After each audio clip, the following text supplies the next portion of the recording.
Hello again, I am Jim Bob and welcome back to F1 Manager on the PS5, and tonight we are back with Williams for race 12 of our third season. A season that has gone very, very easily for us. We are absolutely crushing the competition this year. We are comfortably ahead in the Constructors' Championship, as you can see, not far off, 200 points clear. 184 points clear right now, and it's a pretty similar situation in the Drivers' Championship. As you can see, George Russell leads with 216, Gasly in second on 190, and our closest rival is 103 points away from George. That's Carlos Sainz, with Max, Leclerc and Bottas all kind of snipping at his heels. So this is definitely a season where we are absolutely completely in control. And tonight we head to our engine manufacturer and our defending world champion Pierre Gasly's home Grand Prix, the circuit Paul Ricard in France. We have 11 days to go until the race itself, so let's just take a look at our calendar to see whether we've got anything coming up before the race. And we do have some new side pods on the way. So let's advance some time so we can get those new side pods built. Our weather center is now upgraded. What level's that gone to? One level away. So let's go ahead. We've got 10 mil. Let's actually let's just check our car development facilities. Let's hang on to that money because we might need to redo the factory at some point soon. CFD and wind tunnel are okay. But yeah, I mean, the factory, a refurb's going to cost over 5 mil. An upgrade's going to cost us 14.5. So we'll hang on to the money that we've got for now. We'll not spend half of that doing the weather centre.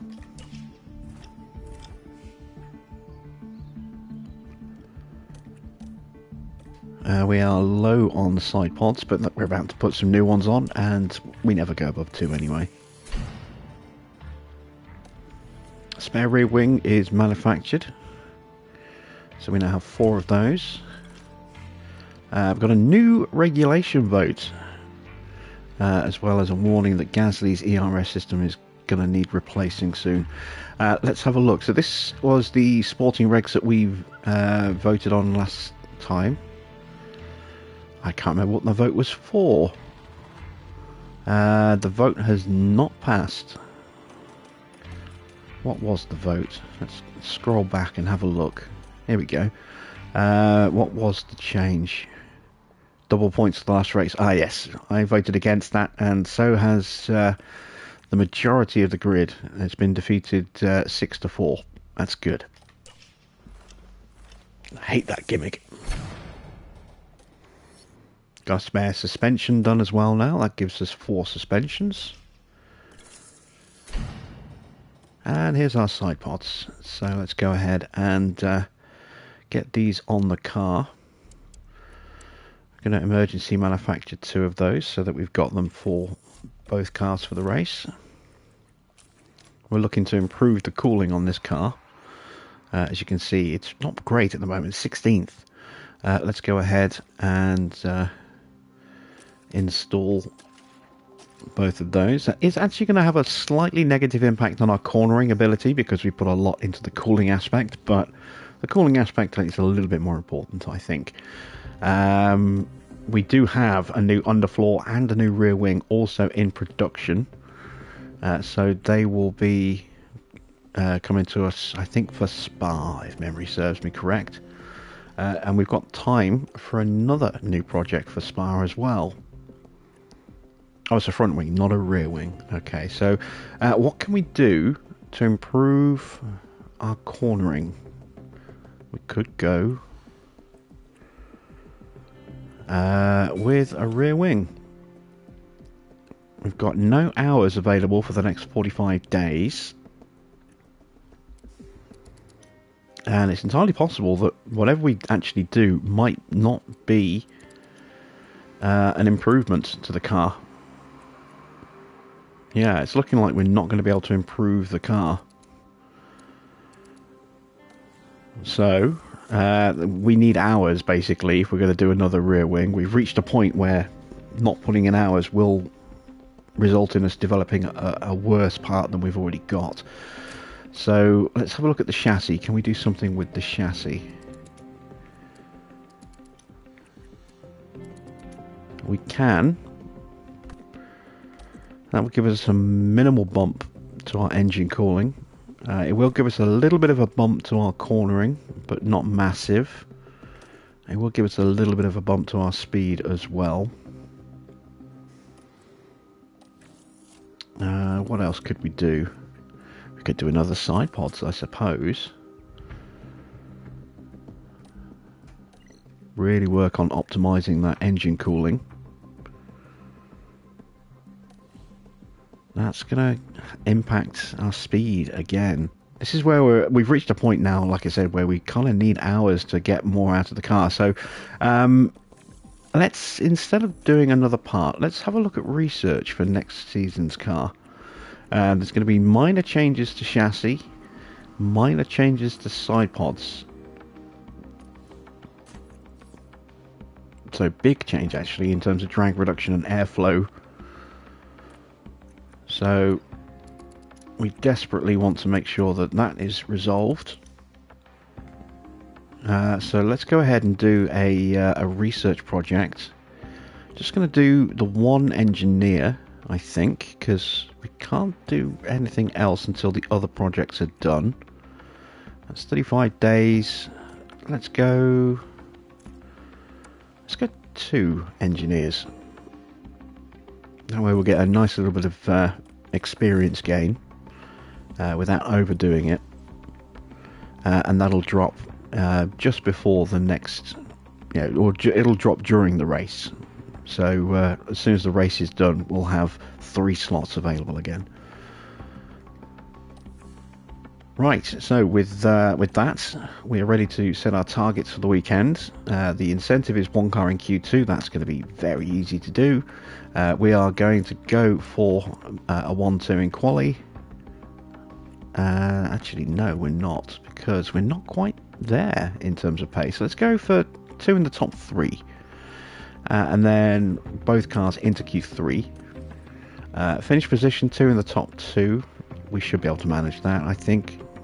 Fastest lap, we will definitely make a go at getting that. Finish position streak. Okay, and let's do a new quali streak. We're going to go 2 in the top 4 for 5 races. Just be a little bit more conservative because our speed isn't great at the moment. Hopefully it will improve with that upgrade package coming. So we are ready to head to the Grand Prix.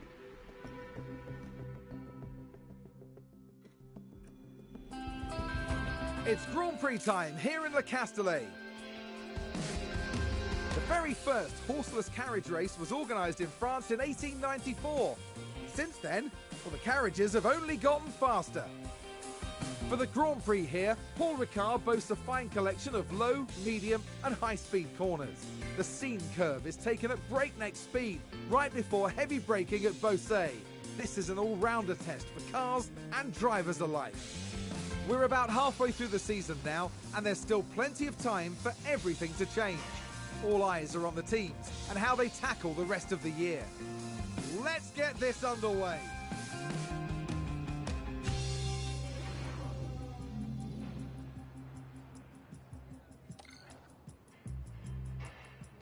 Okay, so we took George out of the car last time, I believe. Let's free up Pierre so he can go and do some press stuff with the home journalists, and we'll stick Ollie in his car.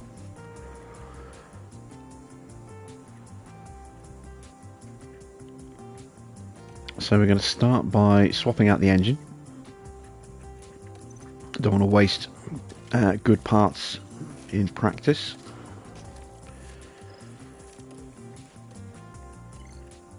And we've got the weakest ERS modules in, and we'll put in some older gearboxes as well.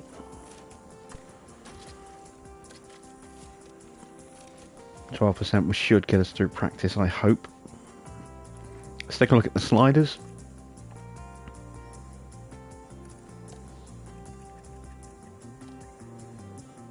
Okay, so the this car needs a little less wing than the other one by the look of it. There's not a huge variance in wing setups on this circuit, so I'm going to go with a 5.5 on this one and an 11. We're going to go 3.7 on the roll bar. We're going to go 3.45 on the camber and 0.75 on the toe. Let's see how that runs. And we want to go 16 laps because it's quite a long lap in terms of lap time. There we go. And for George, we want to go again 16 laps. Drop the pace. Excuse me. And for this car, we want to go a little bit different. We're going to go 6.5 on this one with an 11. We're going to go 2.8. That's not going to fit. I don't think. Well, it might do. Let's see. 3.5 and a 0.9. It's right on the cusp, isn't it? It might fit. We'll give it a try. We'll see what happens. Alright, let's go to practice.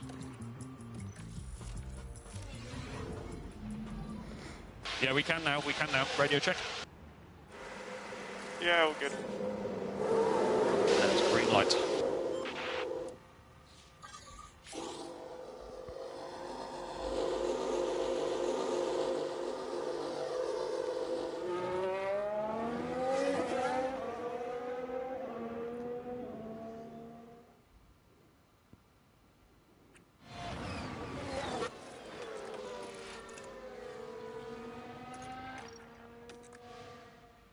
We'll get Ollie to move out of the way.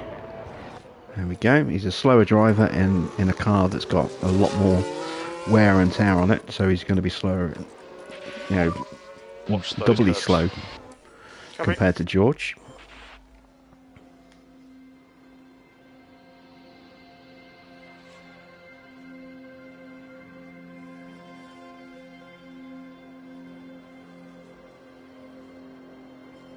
Yeah, evening there, Mr. Water.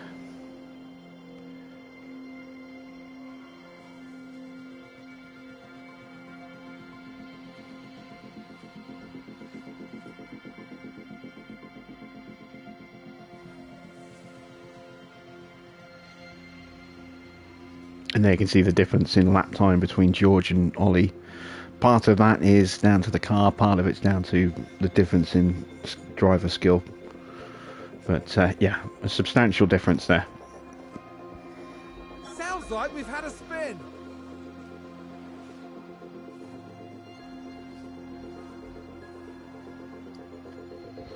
Evening, Trucker.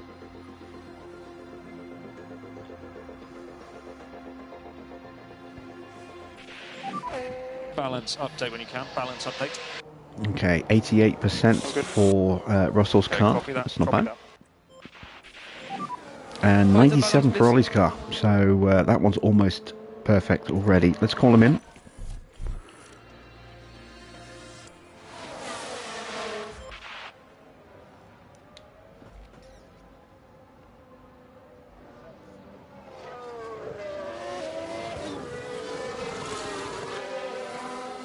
And apparently he doesn't want to come in. He wants to stay out for another lap. Don't know why. There we go. Out.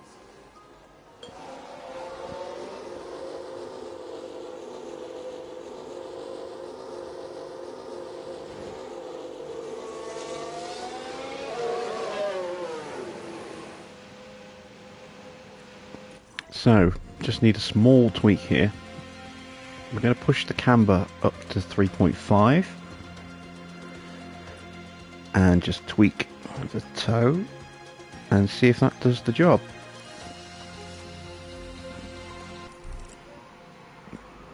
Evening, Marcel.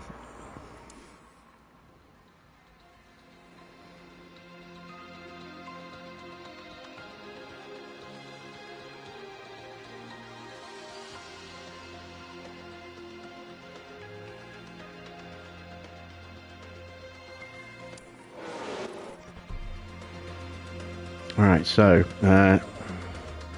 need to change the roll bar to a 3.7.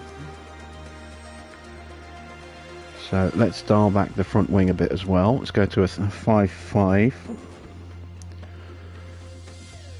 Everything else looks pretty close, so let's try converting this to the same setup or a similar setup to what we put on the other car. Let's go with that. Let's see if that works.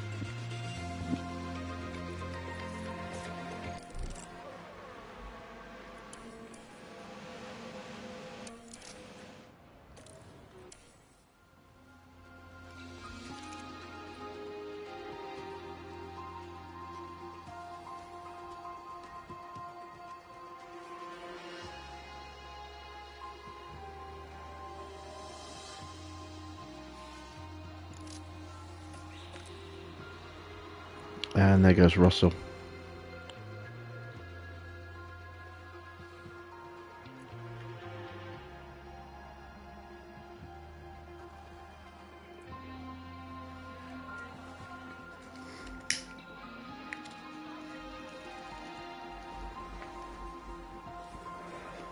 So, started watching Season 3 of The Mandalorian earlier today. Binge watched all the episodes that are available so far.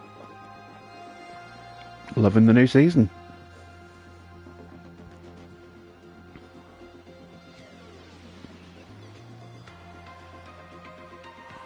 I love the theme tune to The Mandalorian as well. It's just such a great, evocative bit of music.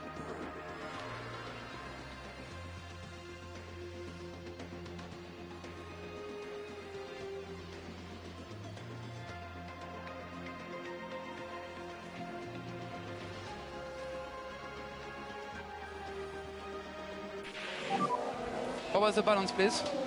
Oh, no, need a little another tweak. 99%, that's pretty good. Pretty good. So Gasly's car is effectively set up perfectly. We just need a little click of toe. And then that's done. What about George's car?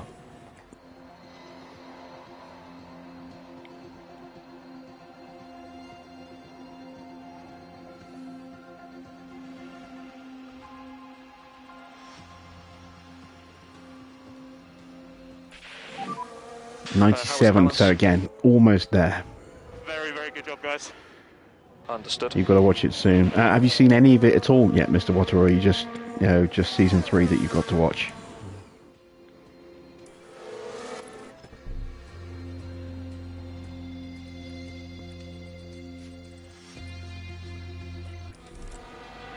Look at that! They've run wide!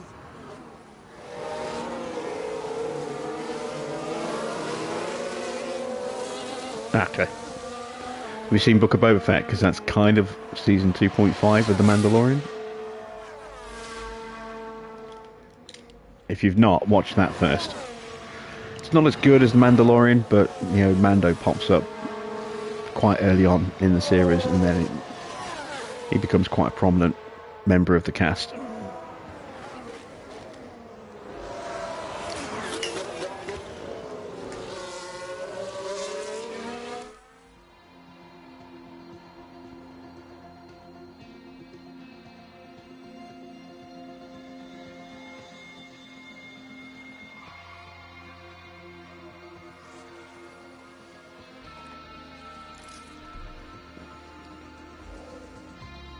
Right, what change do I need to make?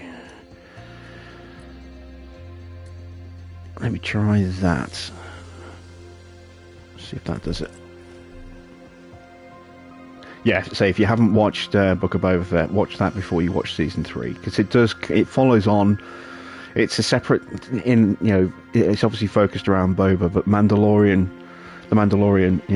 Din Djarin turns up early on in that, and then keeps, becoming a fairly prominent character, and it follows on from the events of Season 2 of The Mandalorian. Doesn't really lead into Season 3, but it just gives you a little bit more Mandalorian, background. So it's definitely worth watching that before you watch Season 3, I think. Fail 84, please. Fail 84.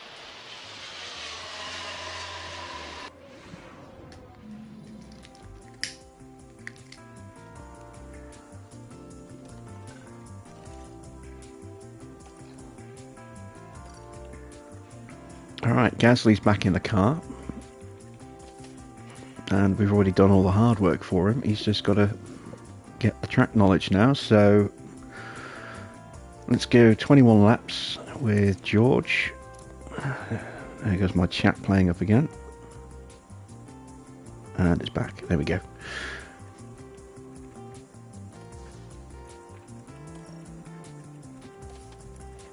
And let's go 34 laps, 35 laps for Gasly. That should be enough to get him running the whole session. His car's looking a bit rough. Radio check, radio check. Radio check, okay.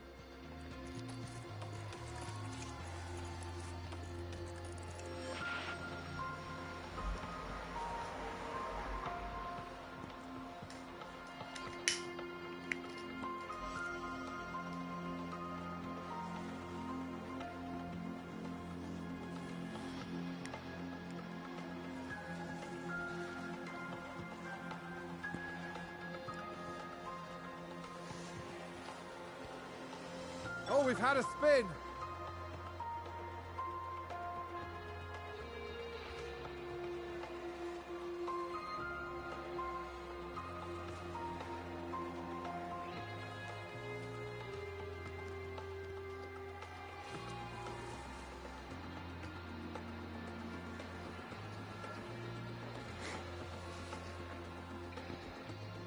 I think we've had a car run wide.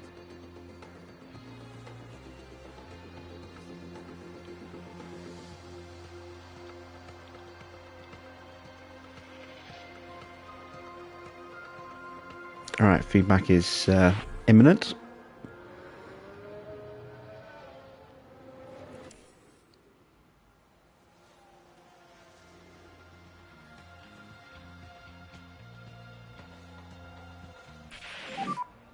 Any comments on balance? No change to Russell. That's a bit frustrating. We'll fix that when he gets back in the garage. And we went the wrong way with the toe change on Gasly's car. That's an easy fix. We can do that when he's completed his run.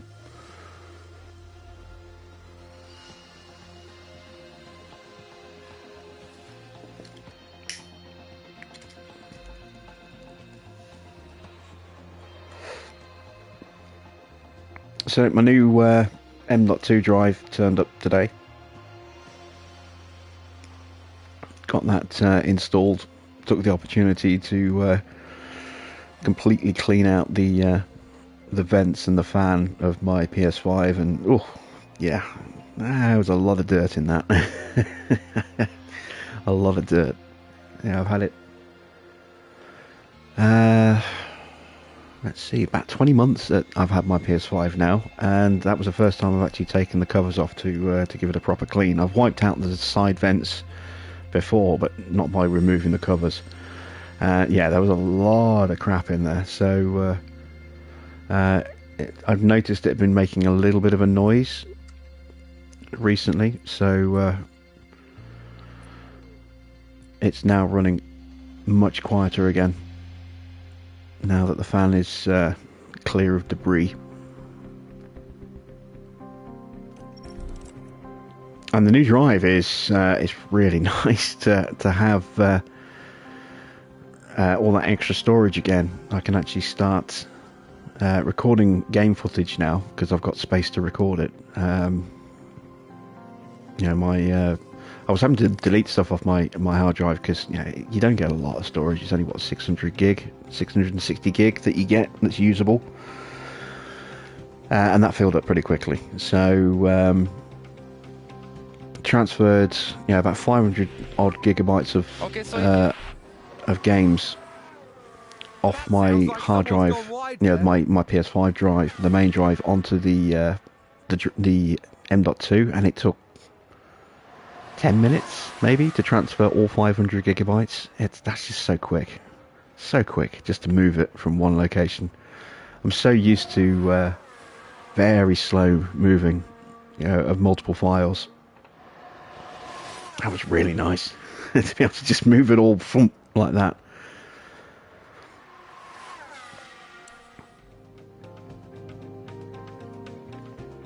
so I can finally start looking at recording some City Skylines next week.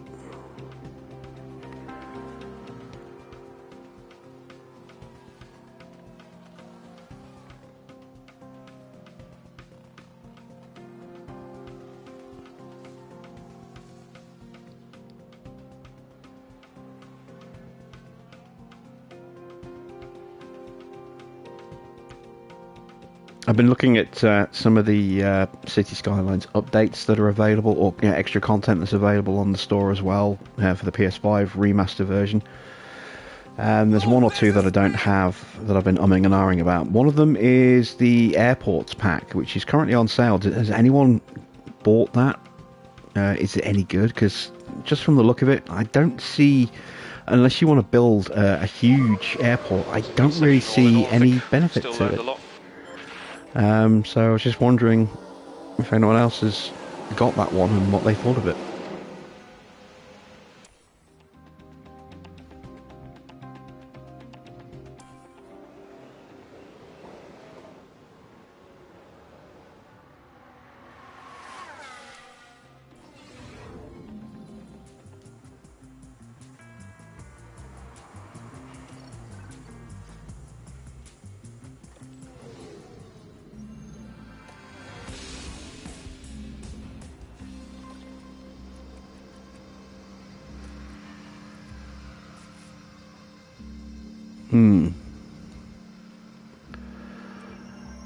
Do I want to keep the extra mediums? This is a one-stop race, so no, I'll be fine that way. Let's go with, let's see, how many I did last time? It's what, 21 laps I did last time. Let's go 24 laps of fuel this time.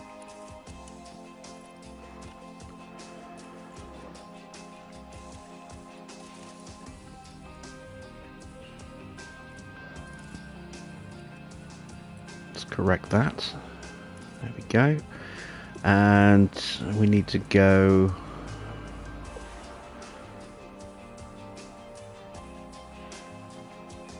Well, the remaster version is essentially just, essentially the same as the current version. There's very little difference. It's a few little UI tweaks, and obviously it's designed to run on the PS5, so you get access to like 25 tiles as opposed to 9. But the vast majority of the content has now also got a remastered version, so you can play it on the PS5 version or the PS4 remastered version, because there's a PS4 remastered as well. But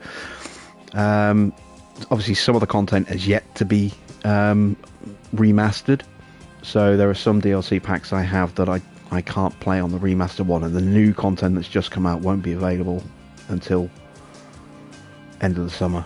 But yeah, I'm going to get the Parks and Plazas one, because that one is something I've definitely been wanting for a long time. The ability to have pedestrianised shopping areas is just something that has been severely lacking in the game, and obviously that corrects that, so I'll definitely be getting that one. But as I say, the airport DLC was on sale, or is on sale I think until the end of April.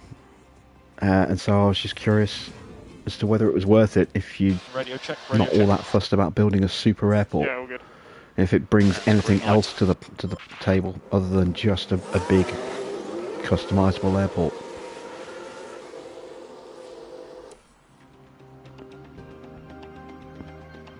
Because I very rarely ever bother with airports on my maps, and so I'm not all that bothered about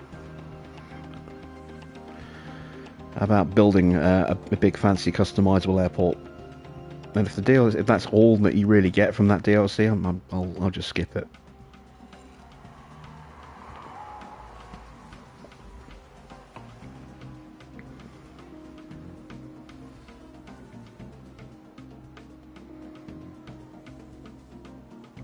Did somebody spin out there?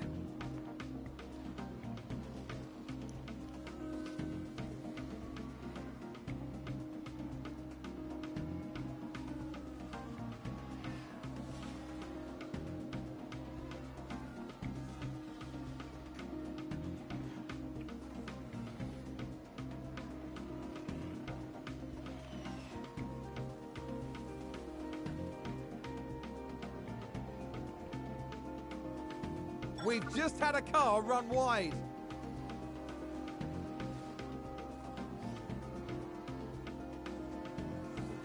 Ricardo looking very fast at the moment. Any comments on balance? Okay, 100% for Russell. Just need to get his track knowledge up. And Gasly also 100%, just need to get his track knowledge up. So we are pretty much ready to go now. We just need to finish these runs. Nice job, guys. And run down the clock, and then we can go Okay, qualifying.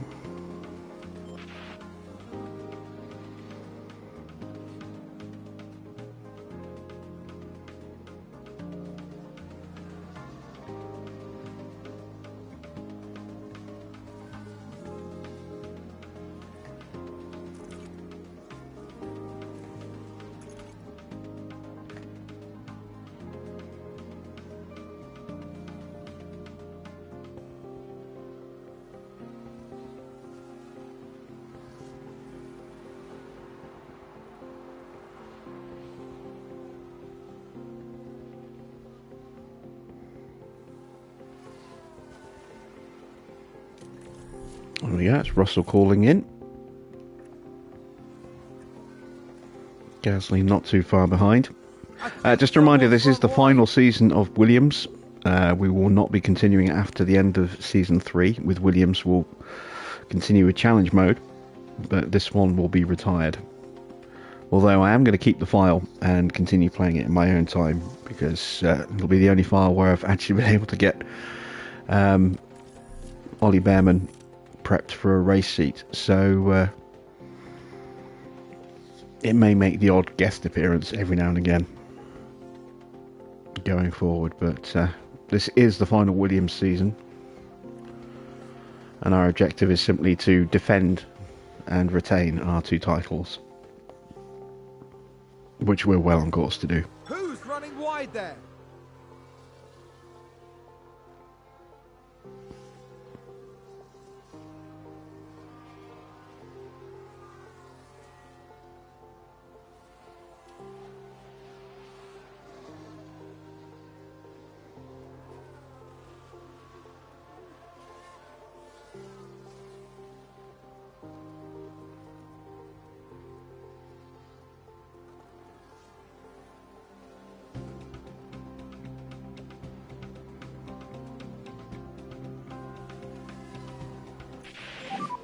Fail 84, please.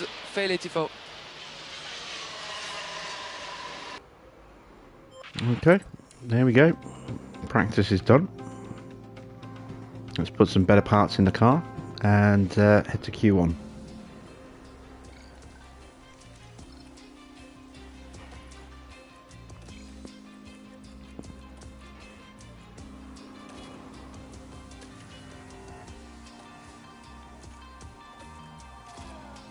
There we go, good engines. Swap out the ERS modules on both cars. And better gearboxes as well. 61's fine. And that's one slightly better as well. There we go. Right, here we go.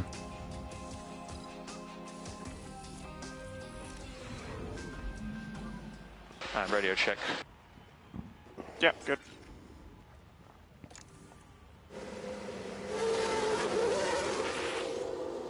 So which of our 2 drivers is going to have the upper hand here?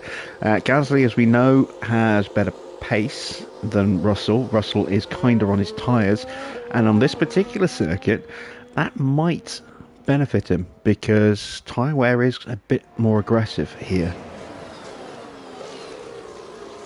Soft tyres do not last very long at all, and when the mediums and the mediums and the hards start to go off, the pace drops off very quickly.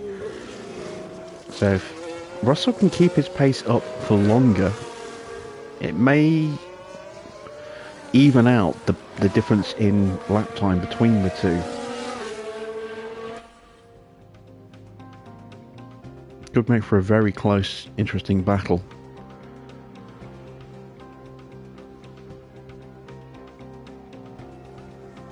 Now look at that, 1,000th between them. Very close indeed. Gasly with the edge in the first sector.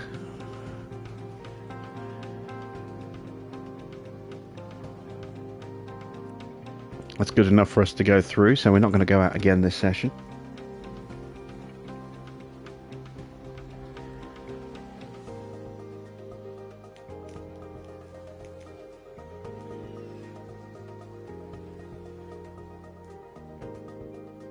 Again, look how close the field is if you take us out of the equation. Just 1 second separating 3rd to 20th.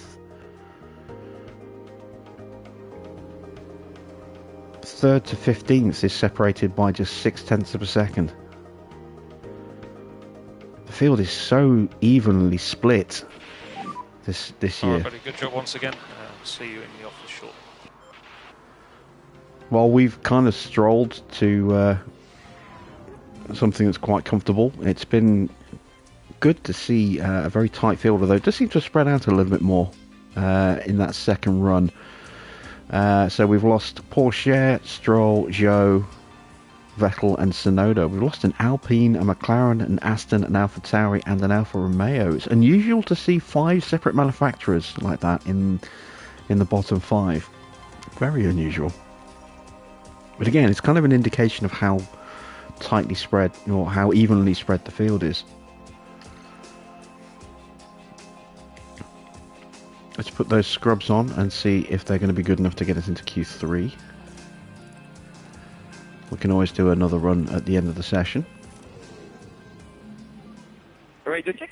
Let's send out Gasly first this time. Radio check, okay.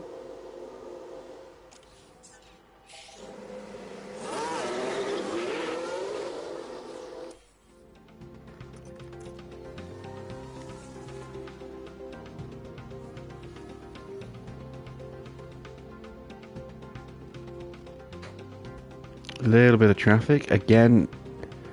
Russell better in the middle sector, but he got held up in the final sector, so he's 0.3 off this time. Let's prep a set of new tyres just in case. See what the rest of the field does, but we should be safe, I think.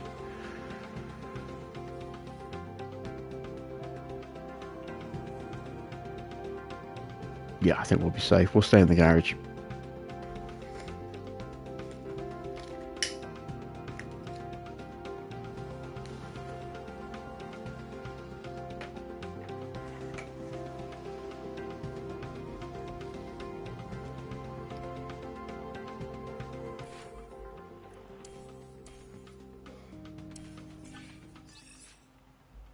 Okay, Bottas and Leclerc both in the drop zone at the moment.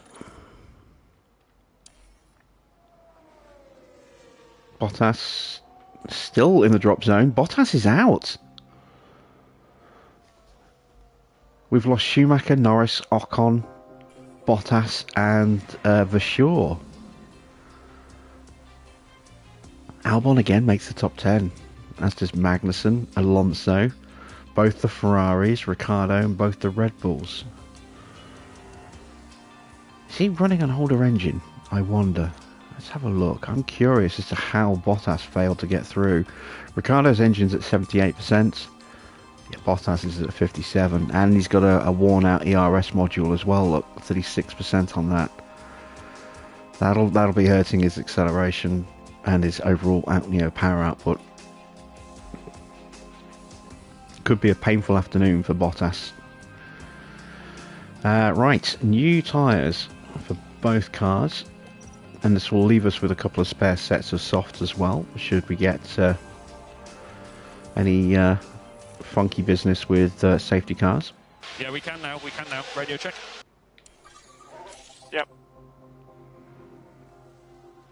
And as always, we're going to wait till the end of the session to do a run.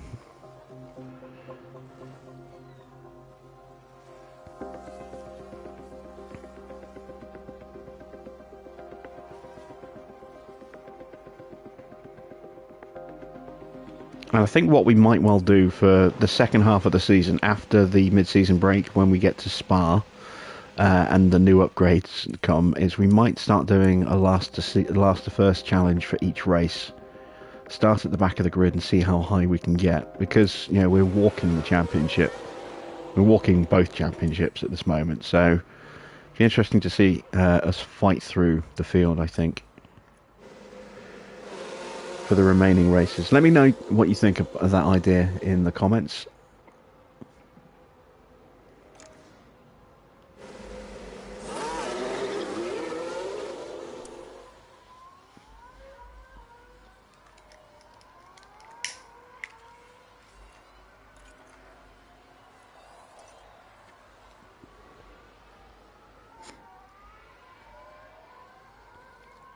And let's see how Q3 shakes out.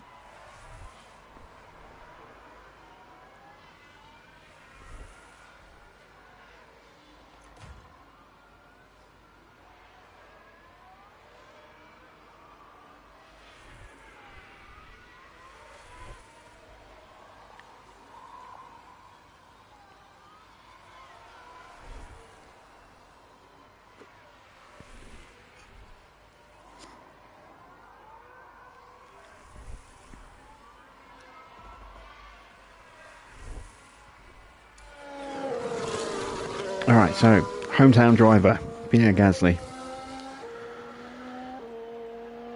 about to start his quest for pole position.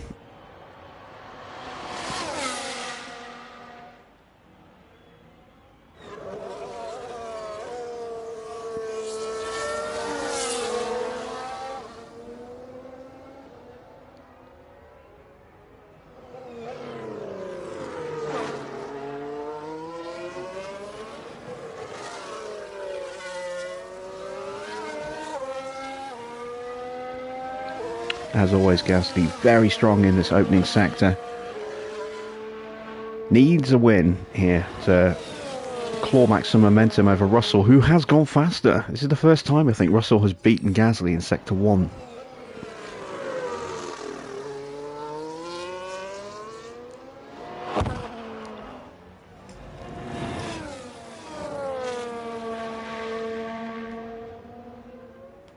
Second sector is not faster than someone in the AI field. Russell goes fastest. I think Russell's going for pole here. I think he's going to take it from Gasly.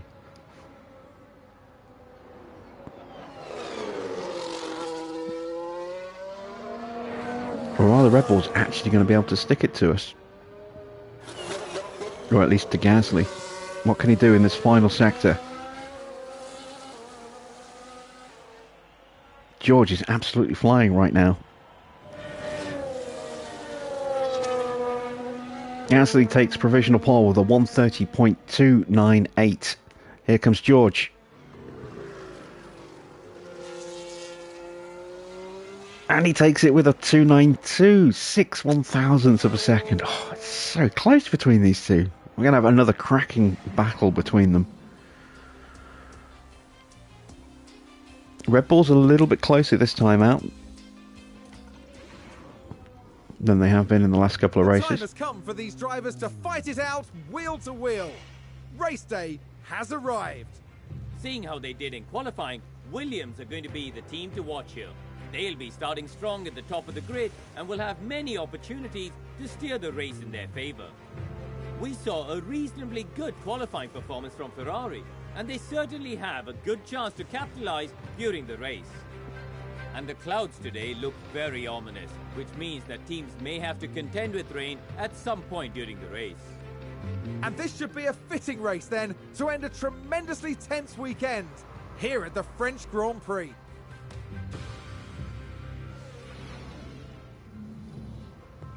Alright, strategy-wise, it's going to be a nice simple one-stop strategy. We're going to start on the hards and switch to the mediums. Let's go 31 laps with George.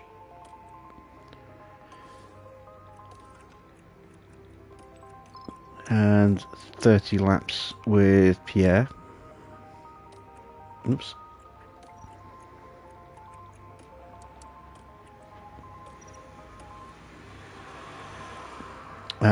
Do I want to take fuel out? Yes, I think I do. can always do a little bit of fuel saving if we need to. It is a circuit where we're on the throttle a lot, so we won't save a huge amount of fuel in the race. We will probably have to do some fuel saving at some point. We'll see how it goes. It's a somewhat overcast day for the drivers, who've now taken position on the grid. And here we've got George Russell. They're starting today at the head of the pack, but will they be able to stay there? Next for the team, it's Pierre Gasly. After an impressive qualifying performance, they're starting today just behind pole. The race start is mere seconds away. This is it. It's time for the French Grand Prix. And it's lights out, and away we go. Alright, good start for Russell. Gasly getting caught off the line by Verstappen here. He's having a look at George as well. He's on those mediums, so he's got some extra grip. Kind of push him out wide and block him in. Can Gasly get back alongside? He can.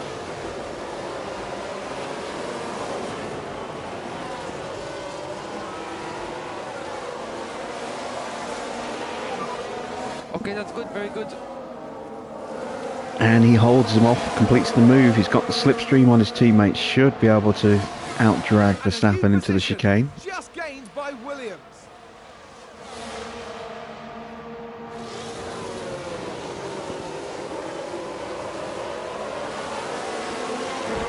Let's take a look at the tyres that each team are running with.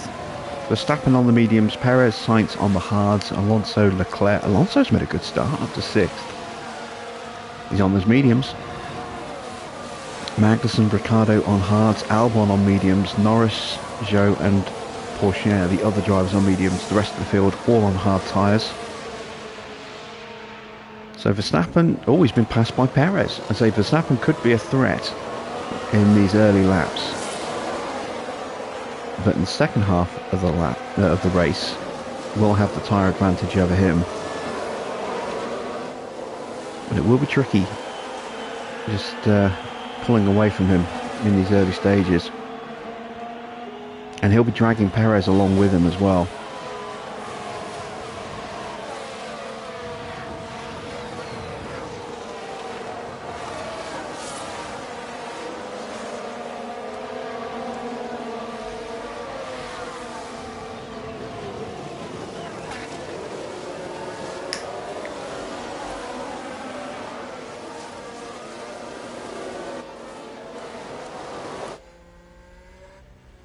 If we just ride on board with Tsunoda at the back of the field, the whole field in a train right now.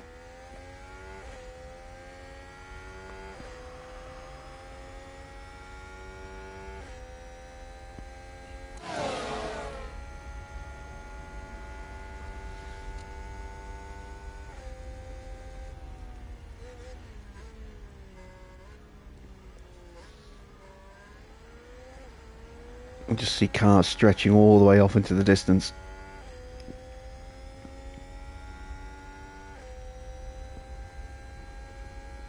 Looks like the first one that's going to drop out of range is going to be Verschoor.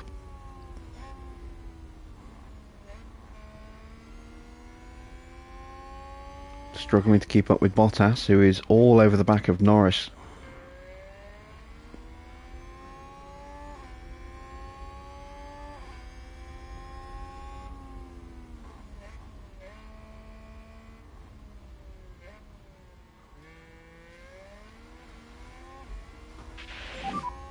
DRS enabled, DRS enabled. Come on, let's go get those points. This is another reason why I think I'll last the first challenge for the rest of the season after the mid-season break.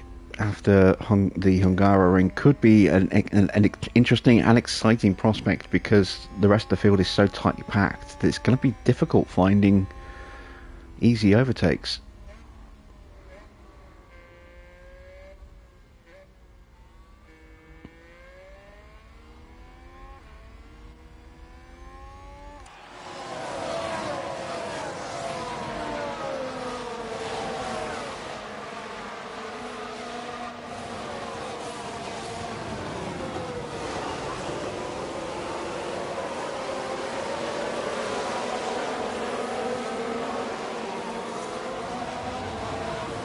Alonso is swarming all over the back of Sainz with those mediums. Is he going to make a move?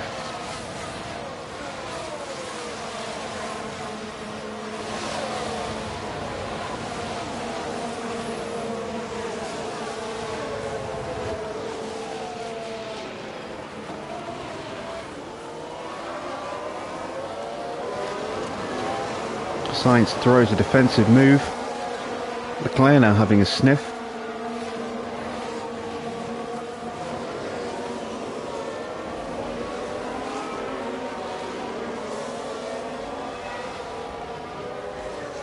As Gasly is looking to go around the outside of Russell into turn 1. And he gets him.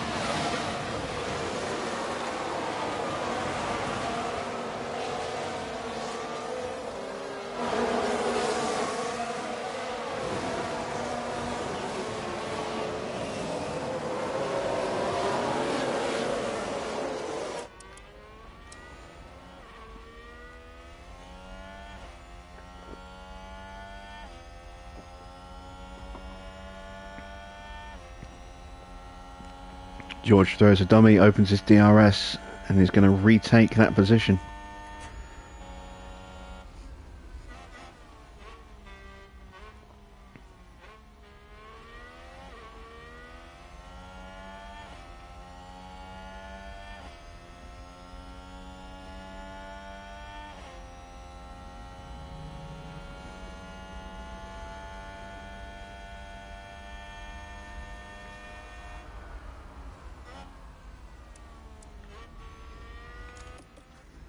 Right on board with Verstappen.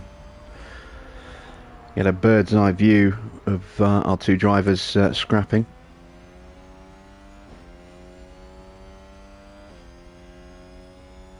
Well, not bird's eye view. Front row seat. That's the term I was looking for.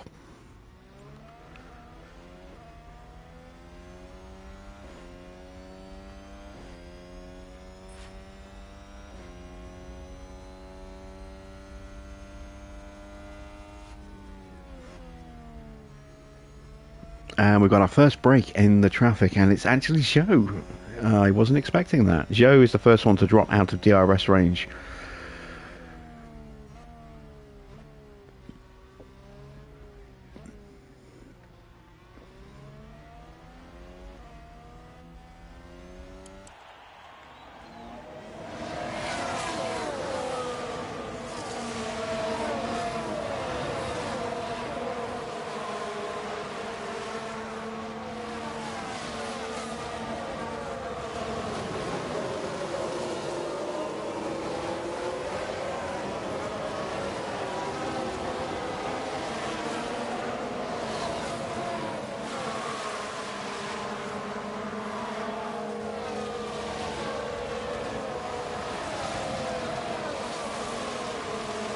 We're starting to see a couple more breaks as well. Vasseur now about to, or just has dropped out of range. Schumacher's on the verge of dropping out, as is Magnussen. We're starting to see a few little breaks in the train. A few little groups starting to separate out.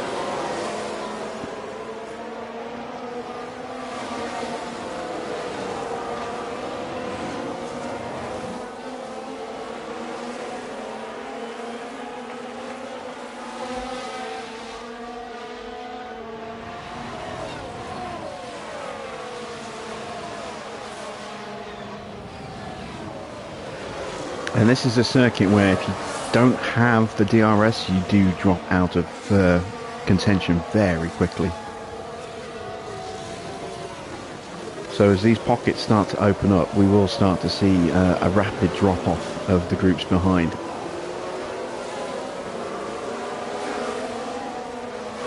Evening, Corey.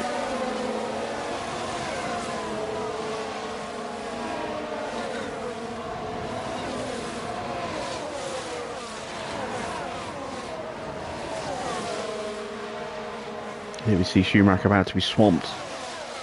Ocon going on the left, Norris trying to go on the right. Norris can't get there, but Ocon can.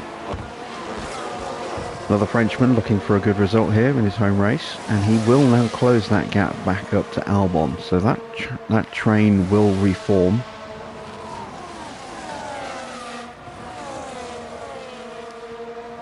Vasseur, though, is still out of range, and Stroll hasn't been able to get past. Joe now dropping 2 seconds back. Evening, Farah. I am mighty. I wholeheartedly endorse that statement.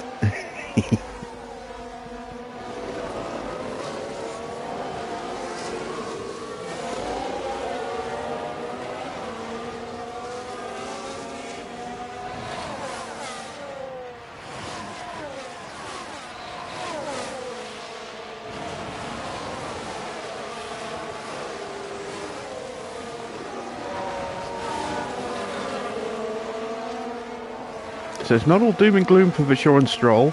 They might be able to get back onto Bottas if Stroll can overtake Vasseur cleanly and comfortably on this straight. If he can't, these guys will start getting dropped, I think.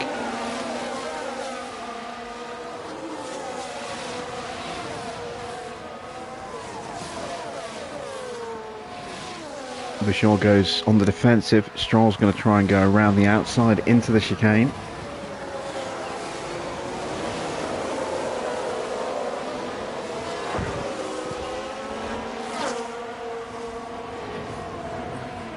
And I think they're now too far back. I think they're just going to be fighting for position amongst themselves now. There you can see the group behind Joe. Kind of stuck.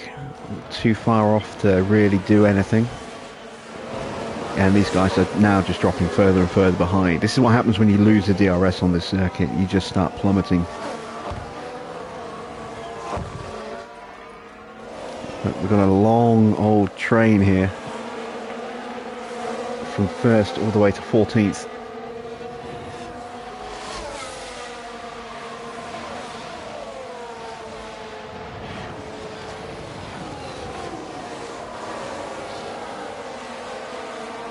We could stretch things out a bit.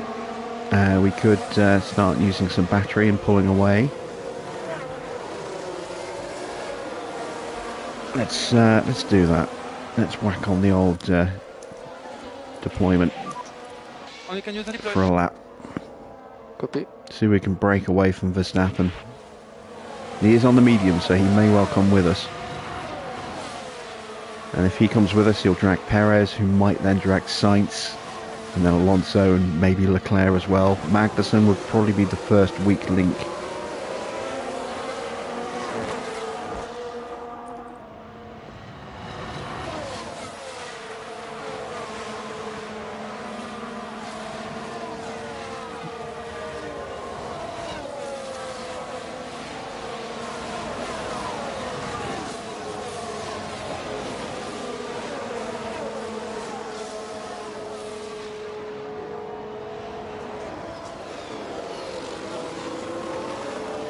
Schumacher now in danger of dropping off the back of Ocon.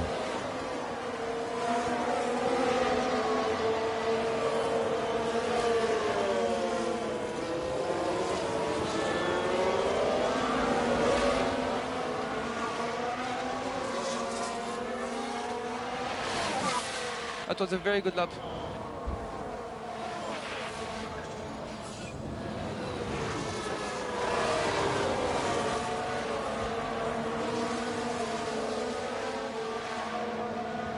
Just about broken away from the Red Bulls here.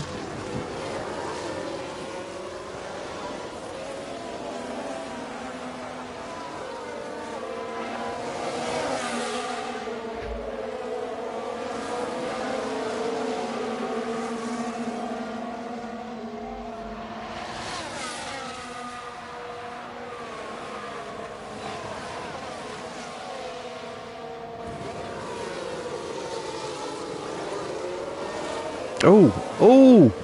The Red Bulls have taken each other out. You can see bits of carbon fibre flying in the background there. Are we going to have a safety car? Okay. Let's see what happened there. Now here we see Max Verstappen. Who locked up? Which one was it? Was it Max? It was. Ah, he hits Perez. No! And there's the crash. Mark my words, there'll be questions asked about that later. Verstappen finally gets underway at the back of the field, missing one of his front wing end plates. He's going to get a penalty for that. Where is Perez? Perez got going again in 10th. His front wing's intact, but he might have some damage elsewhere on the car. And just like that, Red Bull's race is ruined.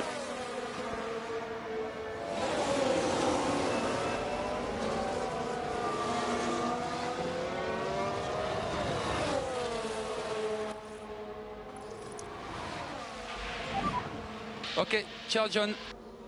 Yeah, copy.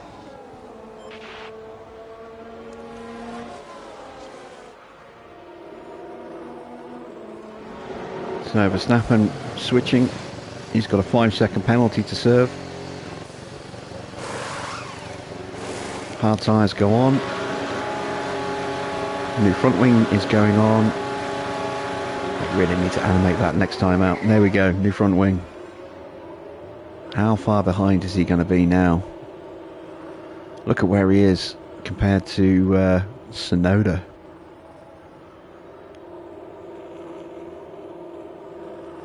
Oh, it's going to be a long, lonely race for Max.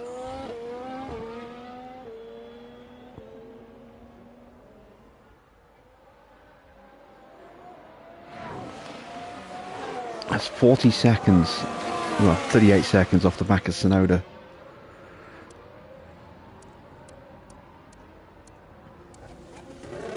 .54 seconds off the lead now. Yeah, his race is done.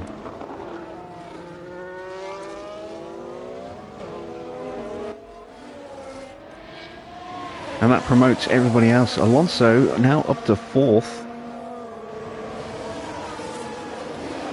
Still trying to find a way past Sainz, but I don't quite think he's got much enough pace left now. I think his opportunity has gone. Who knows? Now that Sainz is isolated, maybe he'll find a way past.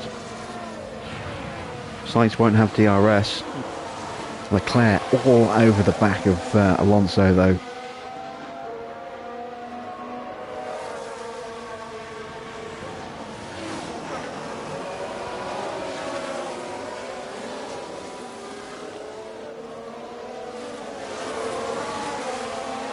This is Alonso's golden opportunity.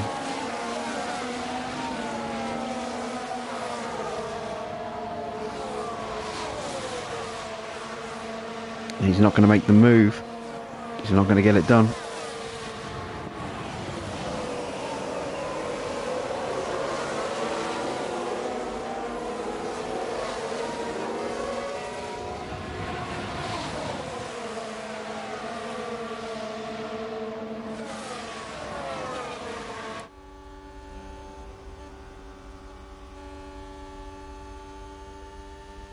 You see Leclerc just has so much more pace through this sector here. It just can't get through.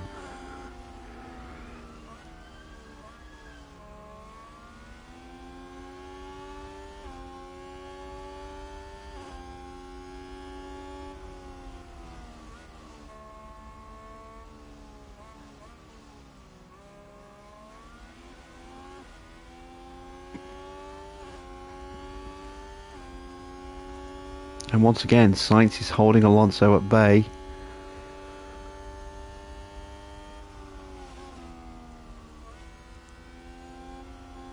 That's potentially going to give Leclerc a run through this first sector.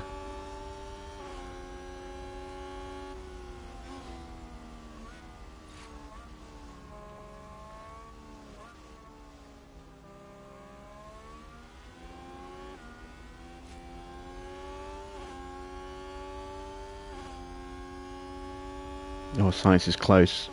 No, again, Alonso's not going to get the move done. And now Leclerc's going to close right up.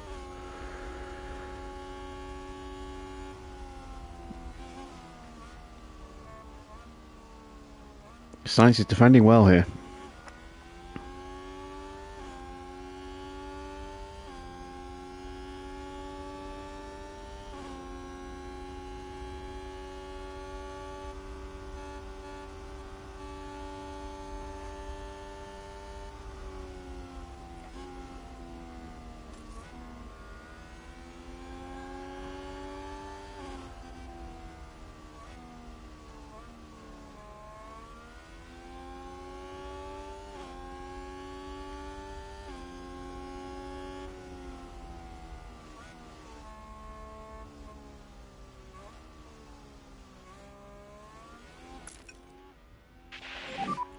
recharge off.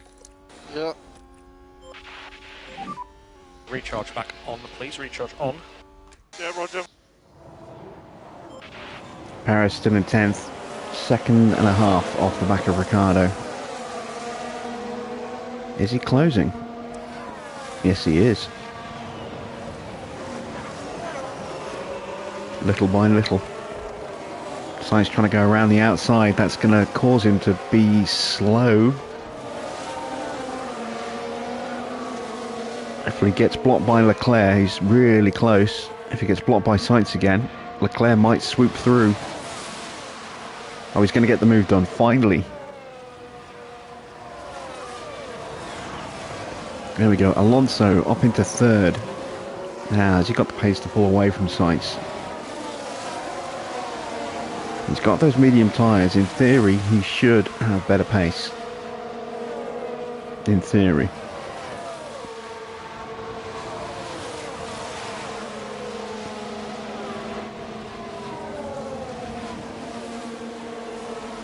Let's cut back to Perez, who has caught up to DRS range of Ocon.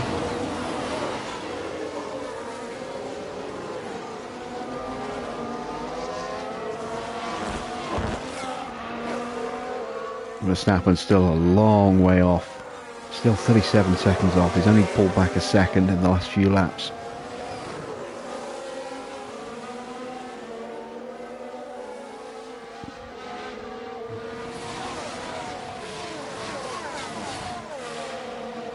Still a long way to go, but I think he might struggle just to get points. I think 10th will be a struggle for him. If we get a safety car though, all bets are off. I can see him fight his way through the field quite quickly. Sainz has got back past Alonso again. I didn't even see that. Must have happened on the start-finish straight.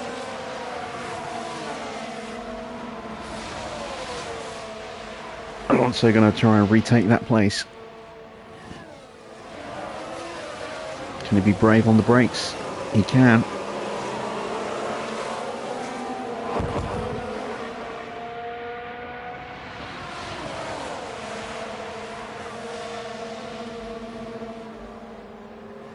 Everyone jostling for position.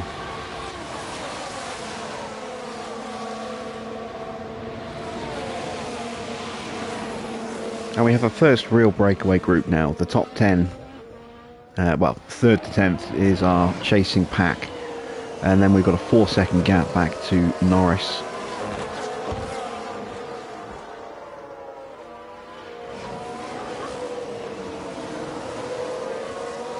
Just 3 cars in that little group there. Norris, Schumacher and Bottas. Then another 4.5 to 5 seconds back to Vasseur.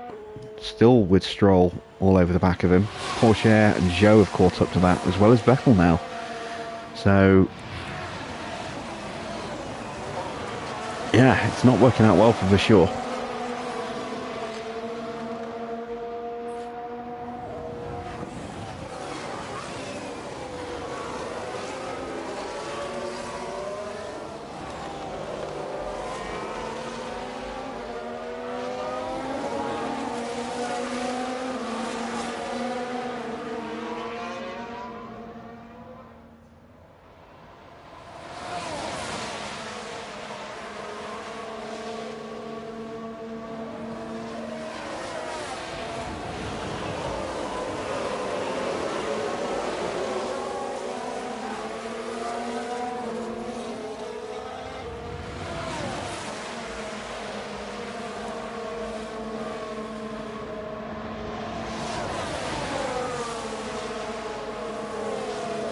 We can see this chasing pack here lapping about half a second slower than we are at the front.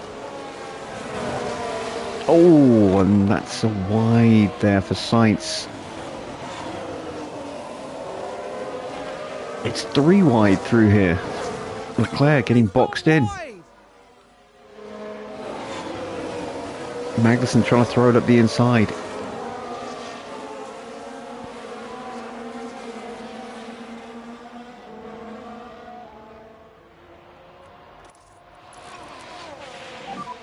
Go recharge off when you're ready. Copy.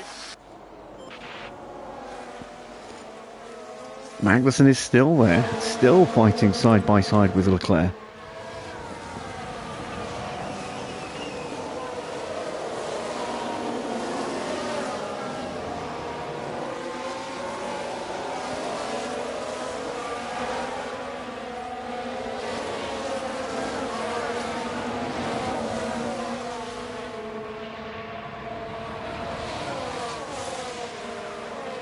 And despite nearly bidding it and then nearly colliding with his teammates, he came back on. Sainz has forced his way back up into third.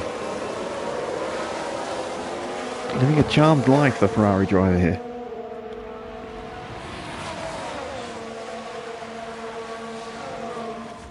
Let's go back to the battle at the front.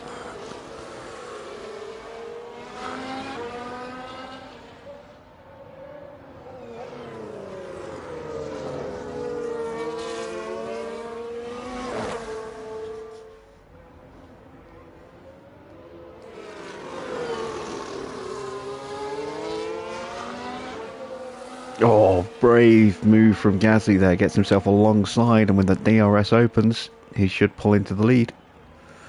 There he goes. Desperately needs to win to get his title challenge back on track. George has been running away with it a little bit this season.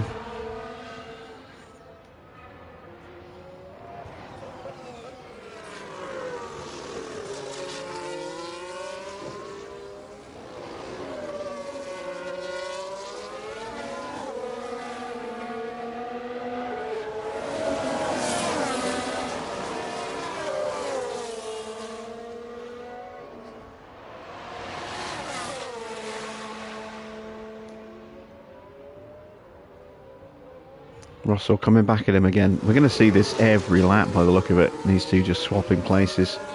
They're so evenly matched right now.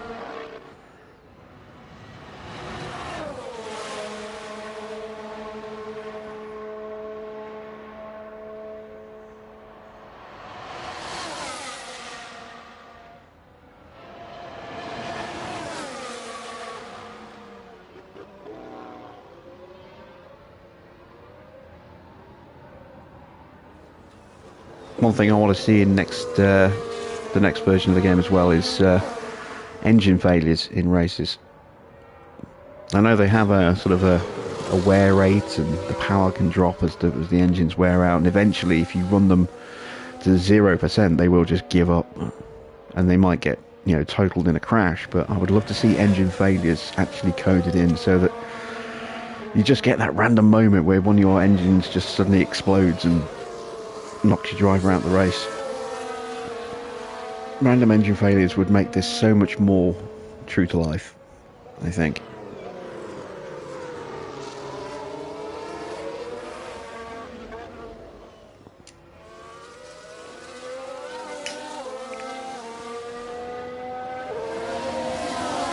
Reliability is something that needs to be, you know, worked into the game in some way, shape or form. Oh, did someone run wide there? Let's have a look. All eyes on Kevin Magnussen here. Oh, Magnussen taking a trip over the curb there. Could damage the underside of his car. All about that.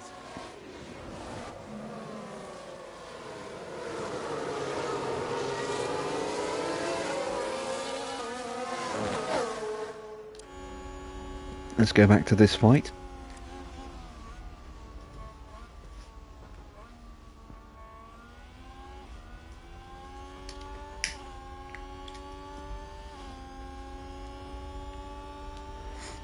Perez has hit a brick wall since he joined the back of this queue.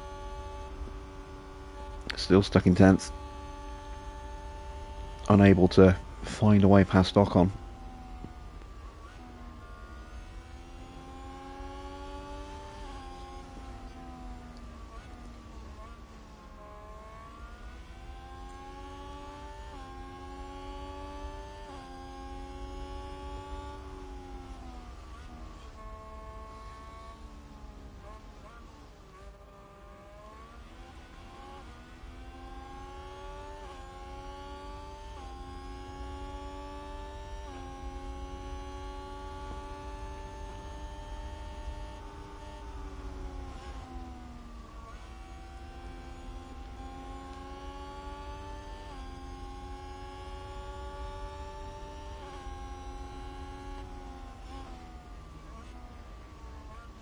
Just remove the side plates from your PS5 and clean out the... Yeah, it's amazing how much it builds up in there. It really is. The little plastic slot vents on the side underneath the plates, they clip out as well. They're not molded in. They are, they actually detach. No screwing, unscrewing needed or anything. They just clip out for easy cleaning and then clip back in again.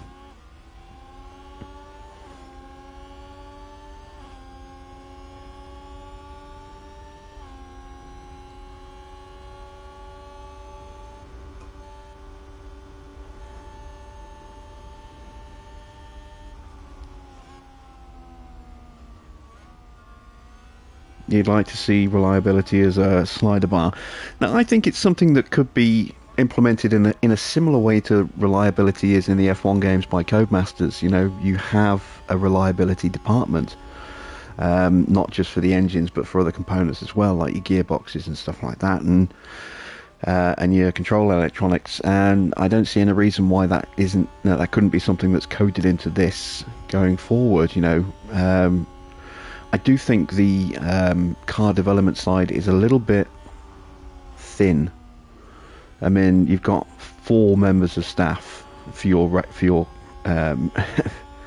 your team, and that's it. And 2 of those are race engineers. So you've got 2 people, basically. One person that does all the aero work, or leads all the aero work, and one person that, is a technical chief and throws in some expertise as well. But I mean, there could be multiple people. You could have a head of engine departments, head of which would look after maybe the engine and the control electronics and the gearbox, the powertrain side. You could have multiple people in the aero department, like a head of aero, and then 3 or 4 people underneath him, maybe, that you could hire. The staffing side really does need to be fleshed out a lot more than just you've got 1 aero guy, 1 technical guy, and 2 race engineers. And there's no reason why we couldn't have a reliability department, so that you have a car that has maybe not the greatest reliability at the start, but you can improve reliability. And it's another thing that you can spend time with your car development, not just throwing out new parts or researching new parts for the following season, but researching reliability. It's just an extra. It would really help to flesh out the management side of the game more, which is desperately needed. And like I said, just having effectively only 2 staff that really make a difference to your team, that needs to be massively expanded.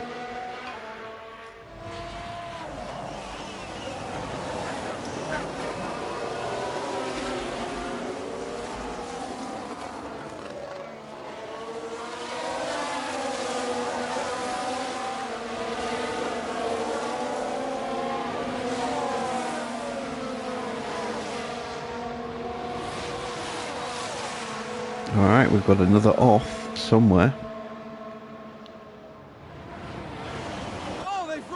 It's for sure running wide. He's still in that queue, but he has now lost out to Stroll and Pourchaire and Vettel as a result. So he's dropped down to 17th. Max still 30 seconds off the back of Tsunoda. Like I said, it's going to be a long, slow, lonely race for him. Now, I think he's going to be lucky to get anywhere near the top 10. Especially since the top 10 is, essentially keeping pace with each other. No one's able to break away because the performance of the cars is quite evenly matched. And the ones that have got the pace to break away, i.e. maybe Perez, stuck at the back, as we're starting to see the first of our medium runners in for pits. Oh, someone has spun out.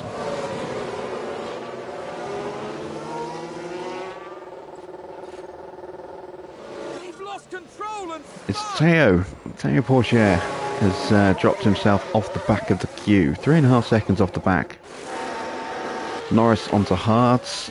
Zhou's going to be going for hards as well. This is a 1-stop race through and through. The only time you'll really see a 2-stop race is if someone makes an early pit stop for damage, like Max. So we might well see Max stopping again. Probably for a set of softs towards the end, or maybe another set of mediums.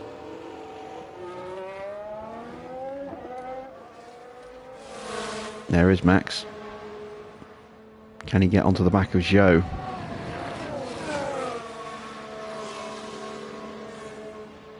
Gap is just over 5 seconds now, so he will catch up to him at some point. Zhou's going to have fresh tyres, but you know, it's an Aston Martin against a Red Bull, so he should get reeled in pretty quickly.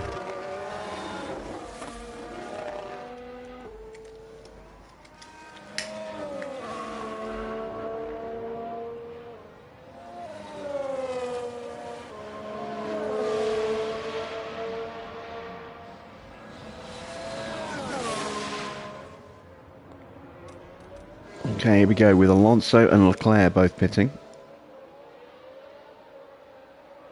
I get the feeling Alonso's going to get held by Leclerc here.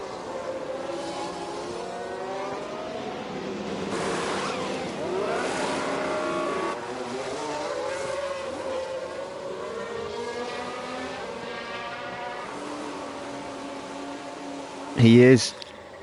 So Leclerc finally jumps Alonso. Porsche into the pits as well. Where is this pair going to feed back out? There's Albon. Albon is going to tuck in right behind Alonso.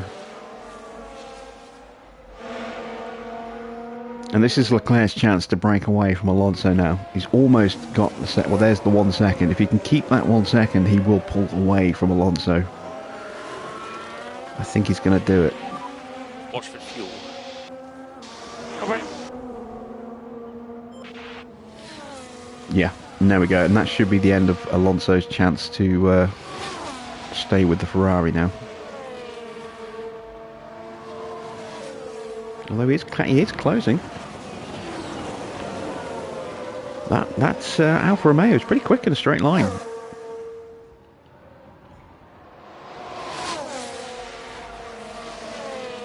So how bad was your PS5, Mr. Water? Was it filthy? Keep an eye on the fuel, please. Copy.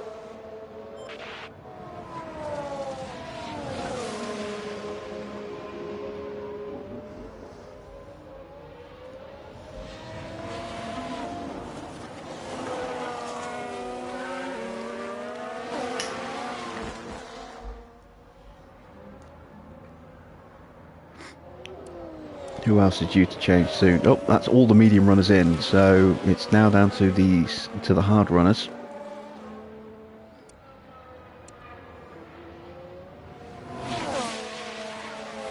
Verstappen is up to 19th because Porsche has stopped, but Porsche is right on his gearbox. Albon has jumped Alonso. Albon has recently stopped himself. Maybe those two can leapfrog each other and stay with the Ferrari. The Ferrari do seem to be struggling a little bit for straight line speed this year. And Magnussen has jumped Sainz.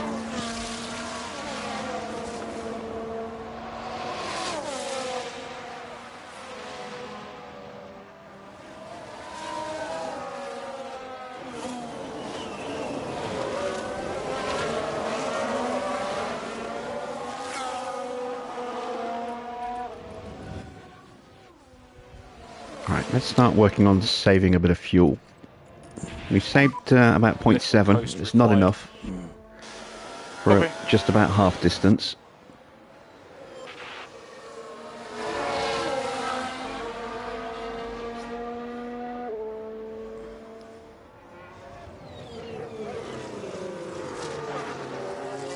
You got yours May 2021. I think that's when I got mine, actually, May 2021. So, yeah, that's the first time I'd opened mine up and there was a lot of dust in there.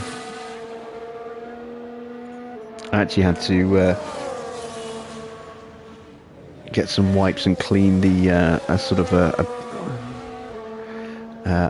a brown stain off the inside where the dust had dried into the plastic. So I had to scrub all that out.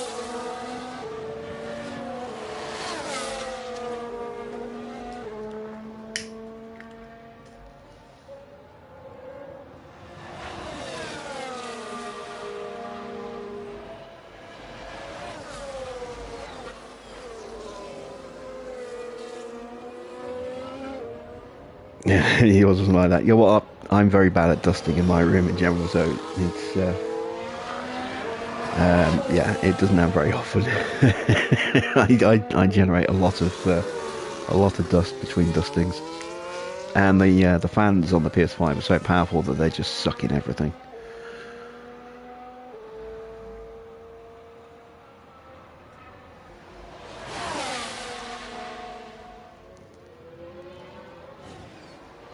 Alright, we're approaching the pit window. Next lap, the pit window will open up for Gasly, and then the lap after for Russell.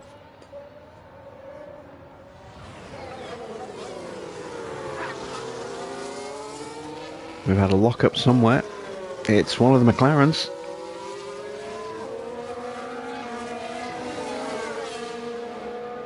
Is that a lock-up? We can take a look now. Now let's look at this. The focus on Sonoda. And yes, that's the lock-up. Anyone started to hear the fans? Yeah, mine was starting to make a slight noise. Just because there was some big clumps of dust, on the edge of the fan blades. On the edge of the casing of the fan blades. So when I cleaned mine out today and put it back in again, whisper quiet now.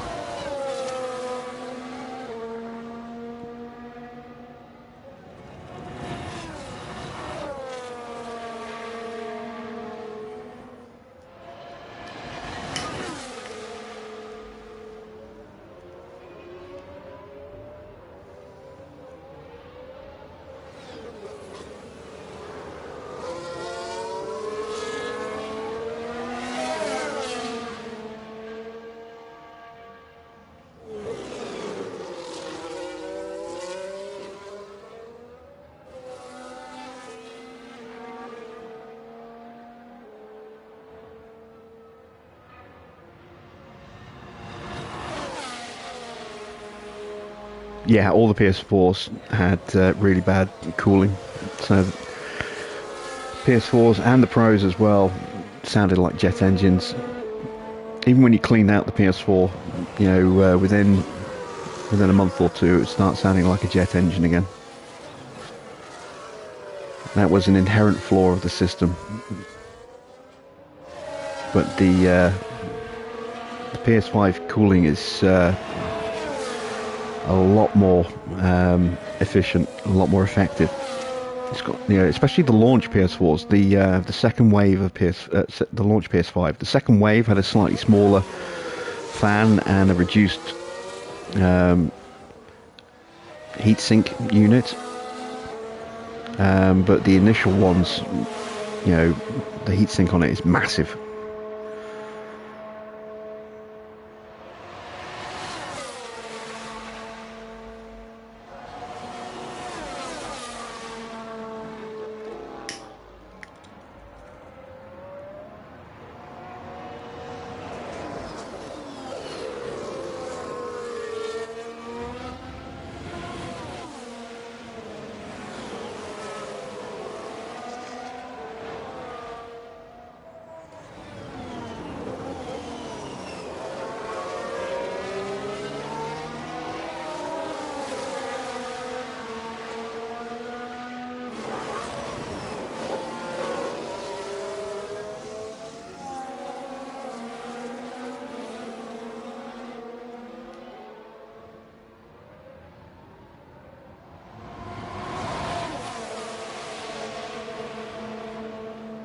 Sainz swoops back into third place.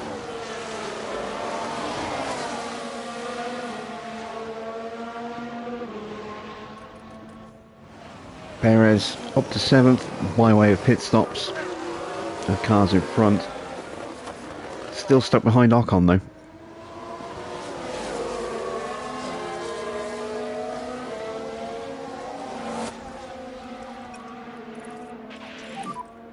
Let's lift off, please. Copy. That's enough fuel saving.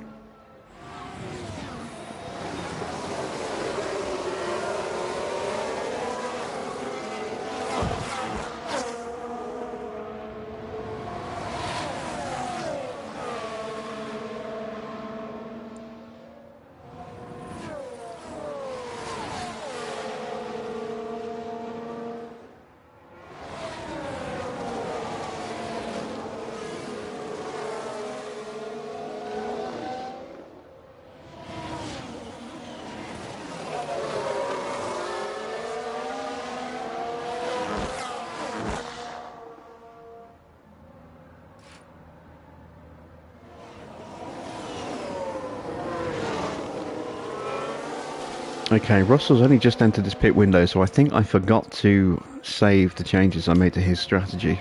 That's alright, we'll just pull him in a lap or two earlier than the prediction.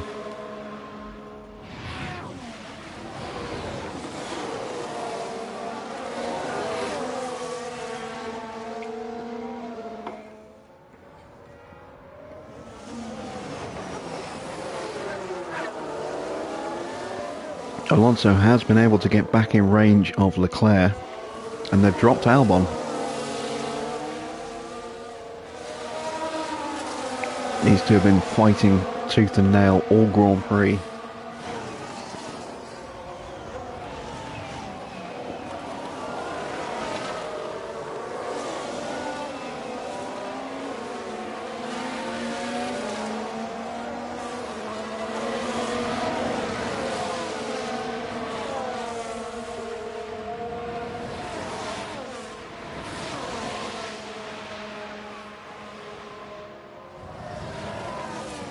Yeah, that Ferrari's just so weak in a straight line this year.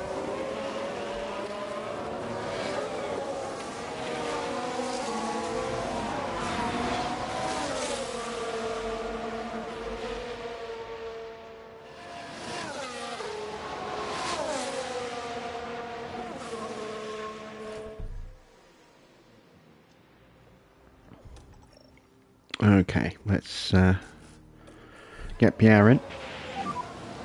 Box, box, box, box.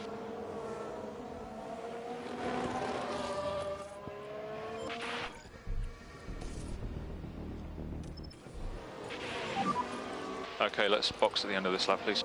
And we'll get Russell in on the lap after. Bottas is in, so we get the first of the hard tyres pitting now. This is his chance to undercut.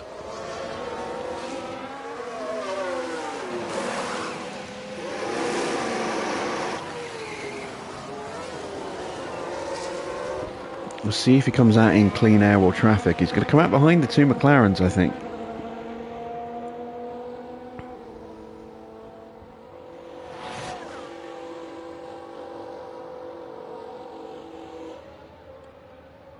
Long way behind the two McLarens, so he's going to have some clear air to work in.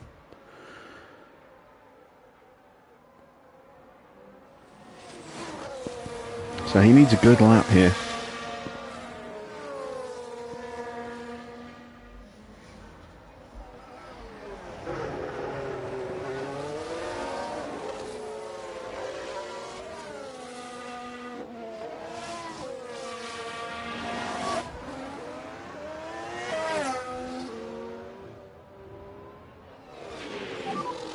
Yeah, in the box. Yeah, copy that. I want to feature, I want to toggle to turn off the motion blur on the next game as well, because I don't like it. It's too severe a lot of the time in this game. Or at least an ability to dial it down a bit. If not, get rid of it entirely. The rest of the teams are all lining up for a pit stop.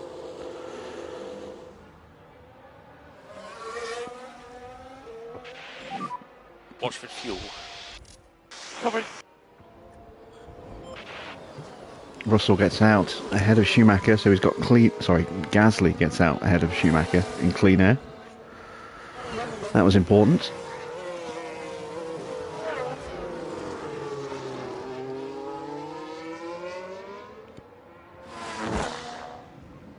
Russell should come out in second place, well, 8th place, which will become 7th. He'll come out behind Gasly, I think.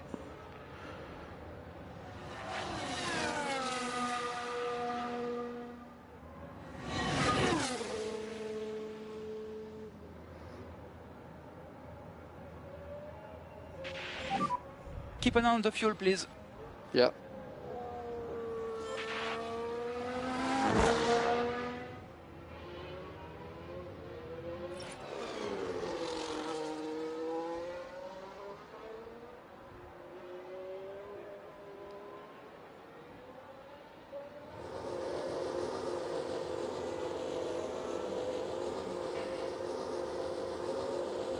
And here come the rest of the field. Magnussen, Sainz, Ricciardo, Ocon and Perez are all boxing on the same lap. This is going to be... It's going to be interesting. Someone's going to lose out here. Ricciardo could jump everybody. He does. Perez jumps the Ferrari as well. There's Ocon. And you can see Magnussen getting held all the way to the back.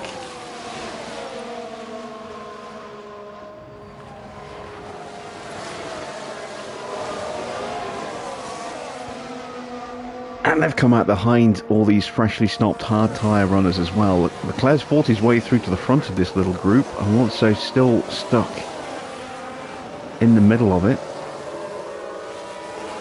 But Ricciardo has really come out of that on top. And he's actually got Norris behind him instead of Perez. So Perez with a bit of work to do. Norris will have DRS, which will help him defend here.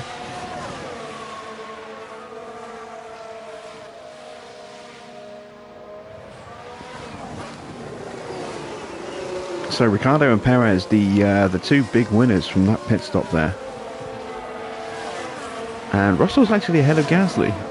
I was so busy paying attention to what was going on in the pits, I didn't actually see if Russell got out ahead of Gasly or not. But whether he did or not, he's certainly got him already. I'm guessing he came out behind and then got him on the back straight.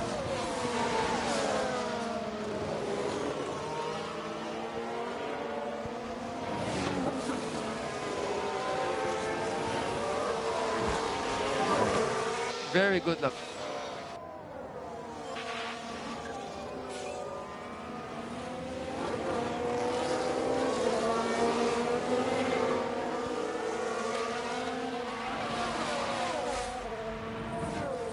So Perez could be back on for getting on the podium again.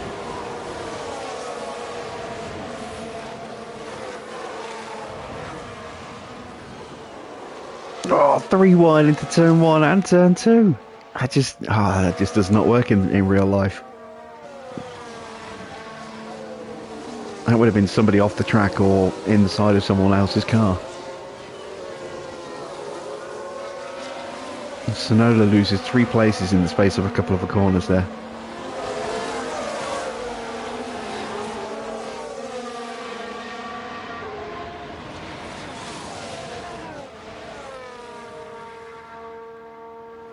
Ocon going to try and dive ahead of the Ferrari, which he should be able to do, and does.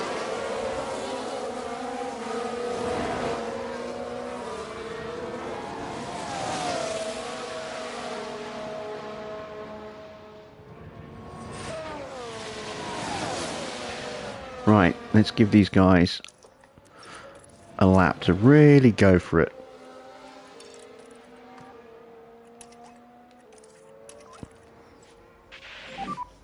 We have margin to push a bit more. For a fastest lap, and then we're going to dial them back and start looking after the engines. Yellow flag in sector 3. It's Perez!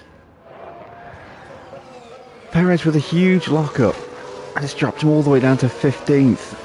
I think there's been a lock He up. just fought his way back up to a podium place, or contention for a podium, and it's gone. Yes, there. That's the lock up.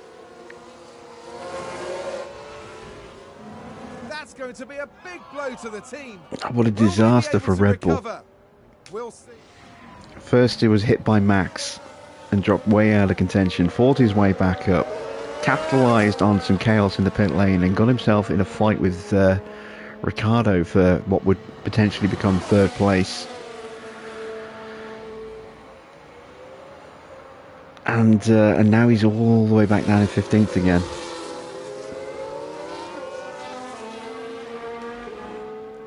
Red Bull's day goes from bad to worse, and I don't feel at all sad about that.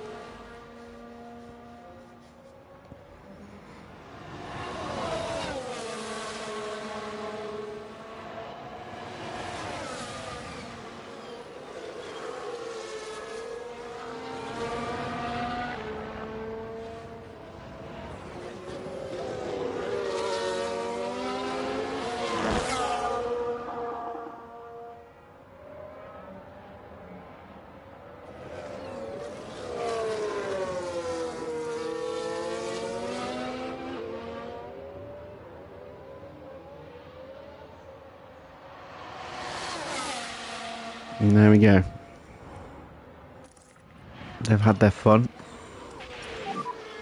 Okay, we'd like you to slow down, please. Copy. And keep going with the lift off. You're doing very good job. Keep going with the lift off. Copy. Recharge on, please. Recharge on. Yeah. So 1:34.4 is the time to beat. No, it's going to be faster than that. It's going to be a 1:32.5 is going to be the time to beat. Because this lap hasn't completed yet, that's why it didn't show that time. You know, it's not completed for every driver. Now it has, so it should theoretically show it now. No, not yet.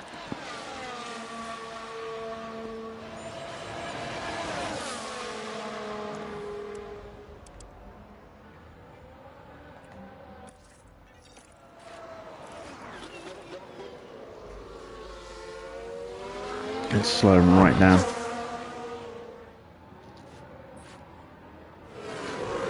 Someone else going wide. Is that Alonso? Seems to have been a lock-up. No, it's Joe. Let's take a look Leclerc's at the managed to replay. pull out a nice little So gap this over is the Alonso. Aston Martin. Just a bit too That's heavy not on the sector brakes, 3, that's and they've locked up. in sector 2. Ah. Hate how unpredictably, or not unpredictable, how predictably unreliable the notifications are for where incidents are taking place.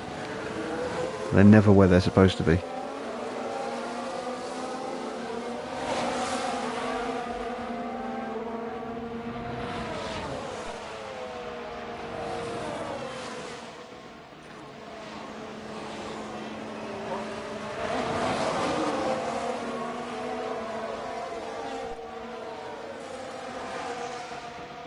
Yeah, it's still not showing that 1:32 time yet.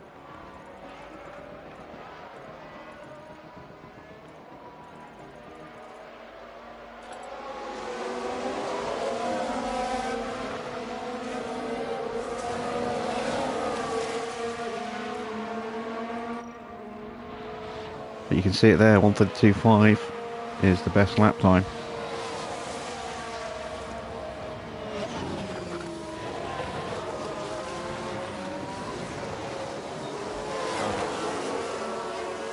And here comes Riccardo, hunting these two down. So theoretically he'll have enough pace left in his car with those medium tyres to definitely get these two, and then there's only another 4.5 seconds further up the road to Leclerc. So there's every chance that Riccardo could challenge for that podium. Evening, Signor.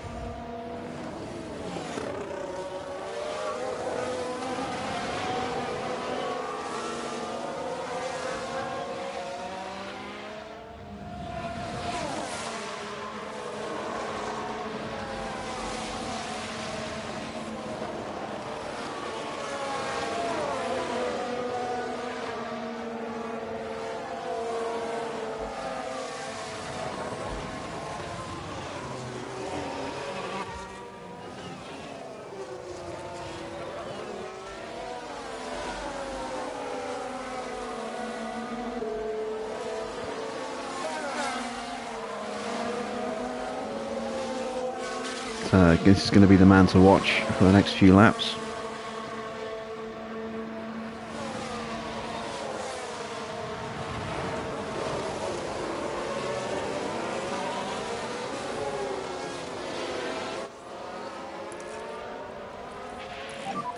You can go recharge off if you want. Okay.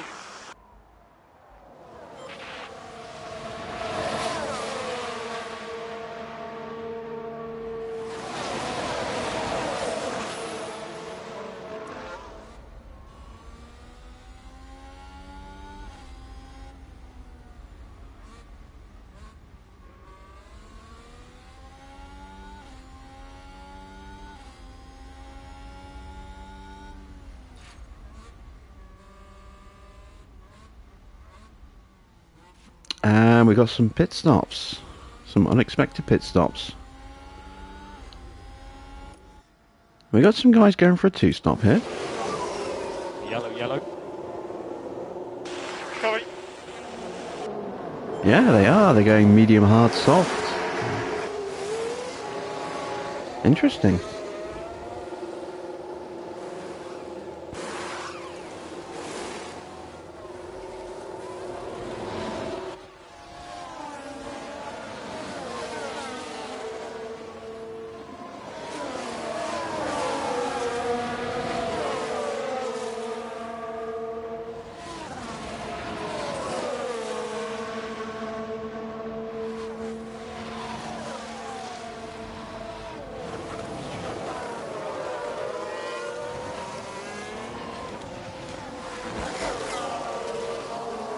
No, we're leaving our drivers to fight amongst themselves. Don't impose team orders. The title's between those two, so I don't want to have any undue influence on that.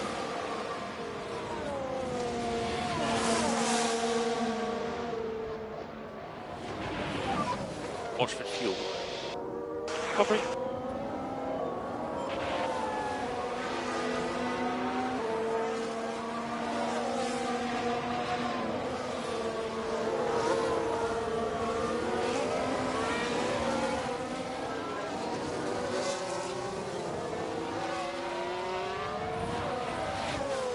I don't need to conserve fuel. I did some fuel saving earlier. They'll be fine. I took a lap of fuel out at the start, and yeah, they're saving fuel. They'll easily be fuel positive by the end of the race.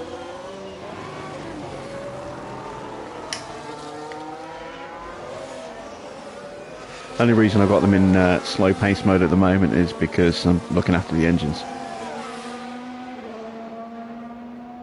They don't need to push.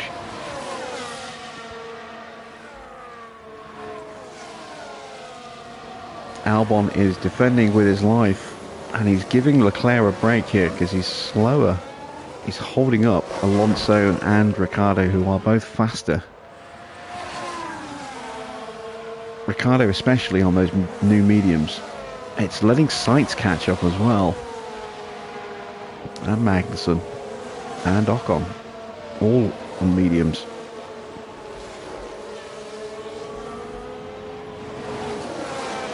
It's going to muddy this battle up if more cars get involved.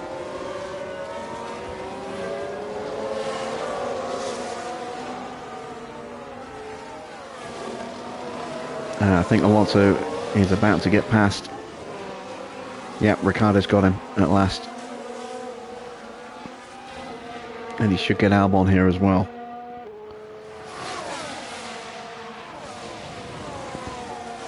There we go, and the Honey Badger is unleashed. Time to start hunting down Leclerc. It's really nice to see Ricciardo, you know, having a bit of a renaissance this season.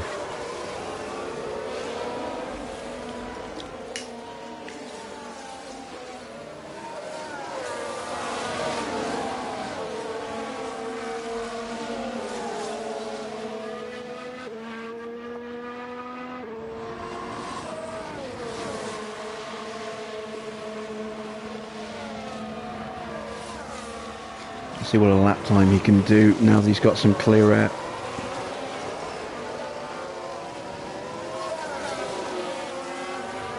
Oh, and that's Ocon locking up. And that's his hopes of points dash. Yellow flag. Here's the replay. Now have a watch of this.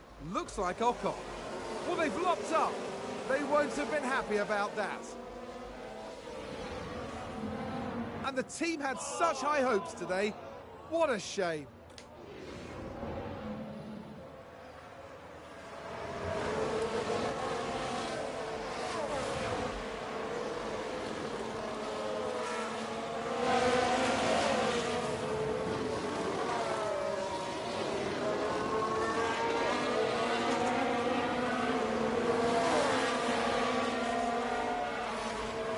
So Leclerc did a 1:34.9.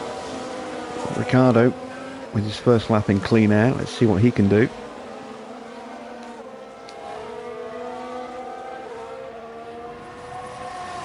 And 1:34.5, half a second faster than Leclerc. He's got 13 laps left. He's 6 seconds behind. It's doable. Ricciardo could get himself on the podium.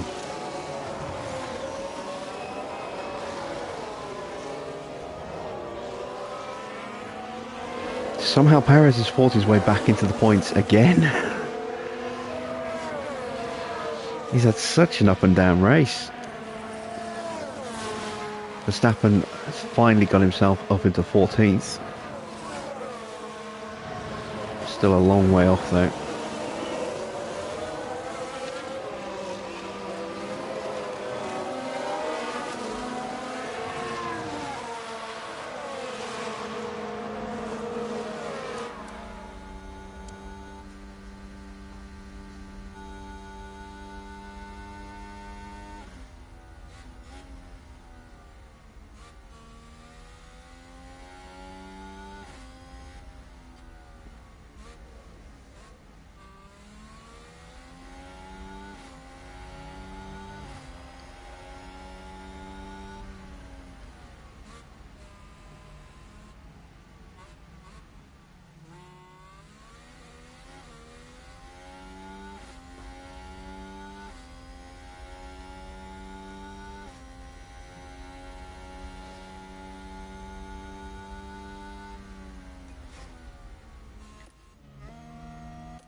I think Albon is about to get dropped.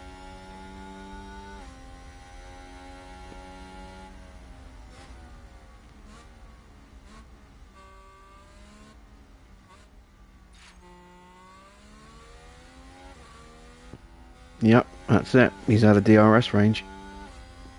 Ricciardo is free and clear.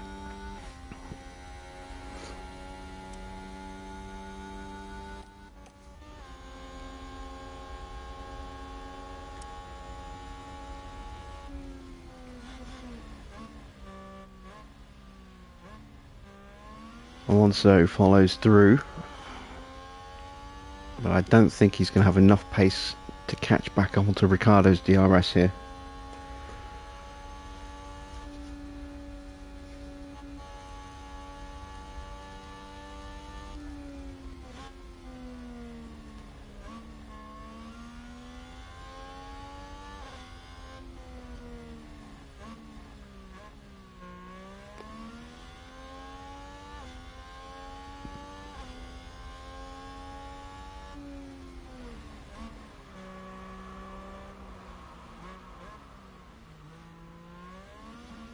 Yeah, he's dropped off. He's not going to get back in now.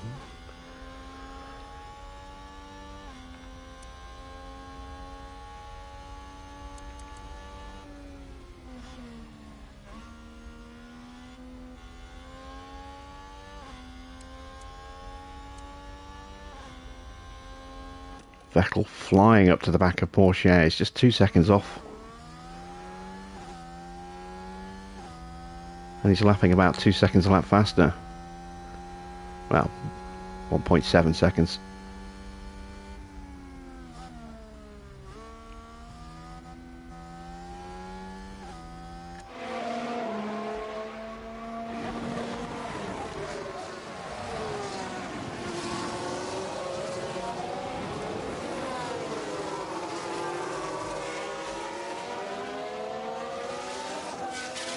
Going to be on the back of Verstappen very soon.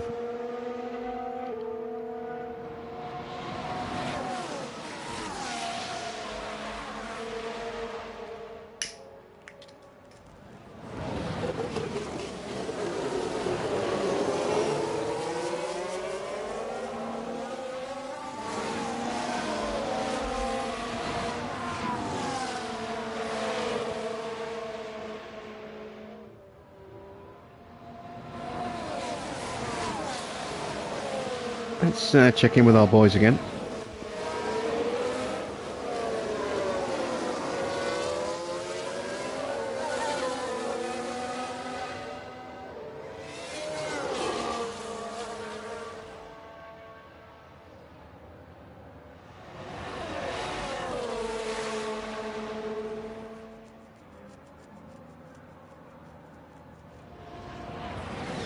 Still fighting tooth and nail for the win.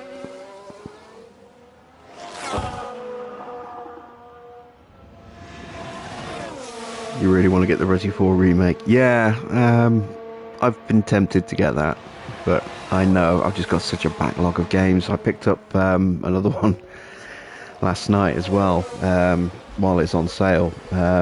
Order of Battle World War II. Just wanted a turn-based RTS.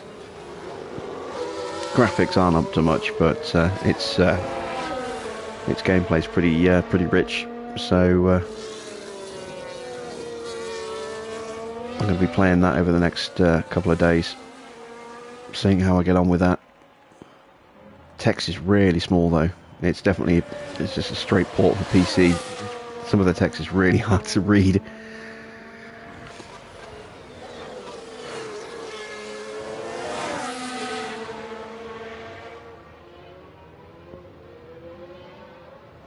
Even on a big screen.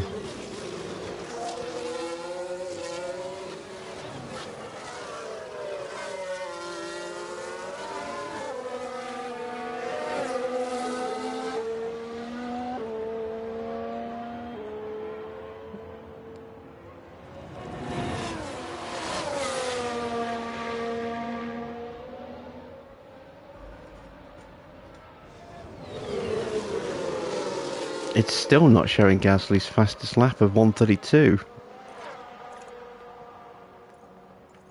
Interesting. So let's have a quick look at how things stand at the end of this Grand Prix. George will lose a few points to Gasly, but not that many. Gasly will close the gap by 8 points, but will still be 18 points off. The Ferraris actually doing quite well at the moment, points-wise, for this Grand Prix.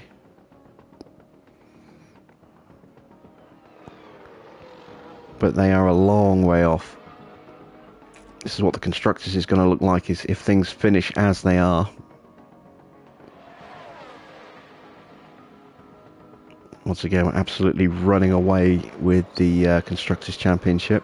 It's been a very, very straightforward season for us, this one.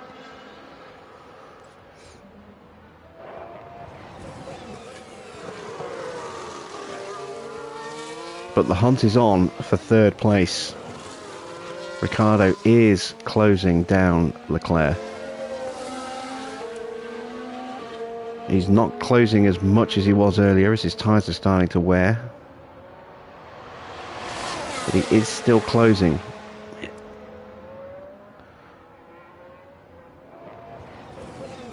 Seven more laps to go after this one, and just under 4 seconds the gap. It's still doable, just.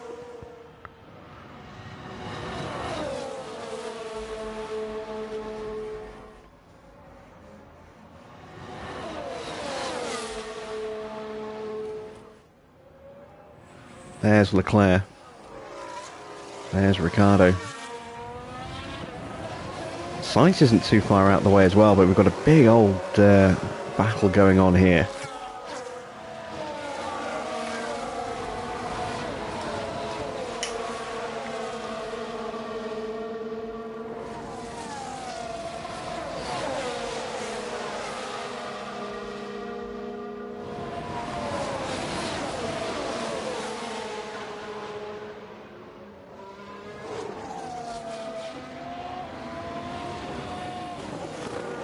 That's why I didn't get PS Plus, Mr. Water, just because, or you know, PS Plus Extra, because I've got so many games to play already that that are just sitting there looking at me, you know, with a look of betrayal in their eyes. Why did you buy me if you weren't going to play me? And then I would have just added so many more in. I mean, I downloaded, well, I'd say downloaded, I added most of the PS Plus collection to my library when I got the PS5, and I haven't played any of them.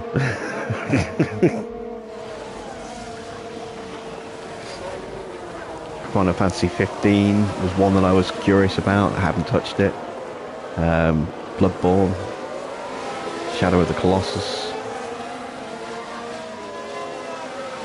I've been meaning to pick that up and play that for about a year and a half now. Just haven't got around to it. I knew if I got extra, I would cherry pick a couple of games out of it that I'd want to play, and the rest would just be a waste of money. You know, in terms of the extra tier cost, because I wouldn't play them.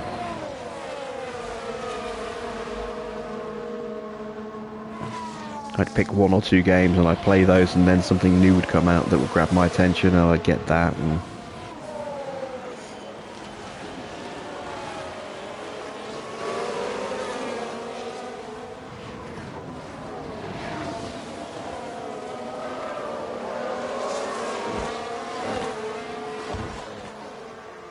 I still haven't played Kena Bridge of Spirits yet either. I picked that up on sale about 6 months ago. I still haven't touched it. Keep meaning to try that as well. I'm only about halfway through Stray. I need to go back to that.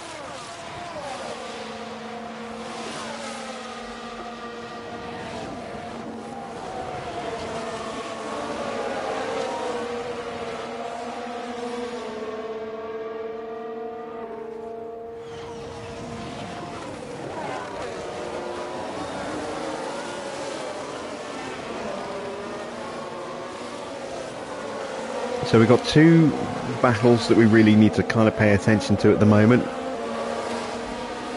outside of the battle between our two drivers.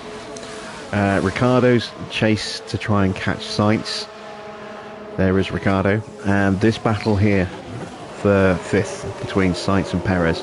Perez can pull off fifth place here after being torpedoed by Max, like, you know, very early on, and dropping down to like 15th place.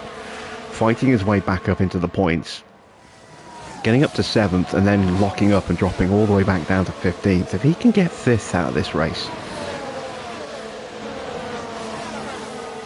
that'll be incredible for him. 5 more laps, 5 more laps.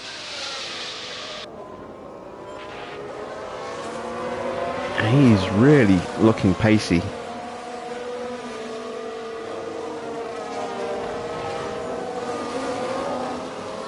Verstappen must have some kind of damage as well to his car.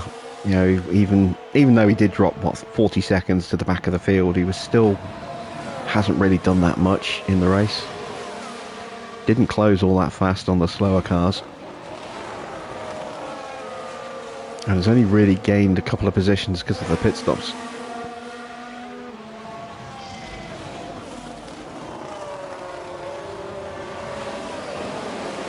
I think Perez has been lucky and come away without any damage to his car.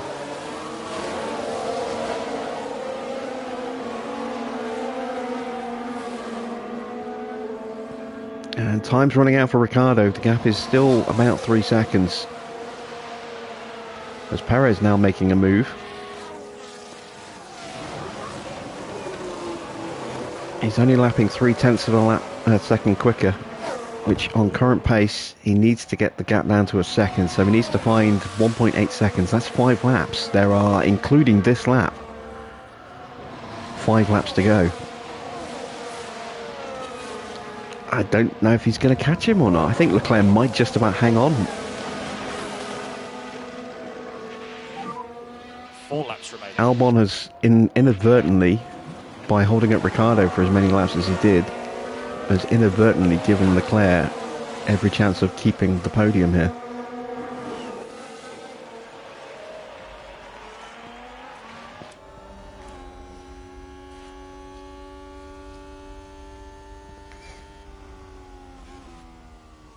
If Ricardo can just get into the DRS of Leclerc, he can probably get him, because we know that the Ferrari is not good in a straight line this year. But it's whether he can get close enough in the last 4 laps. And Verstappen's boxing again. He must be going for a set of softs. What were his tyres at?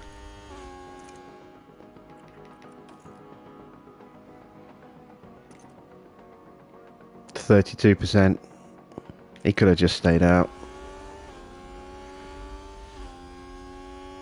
That drops him to last, and he's going to finish last.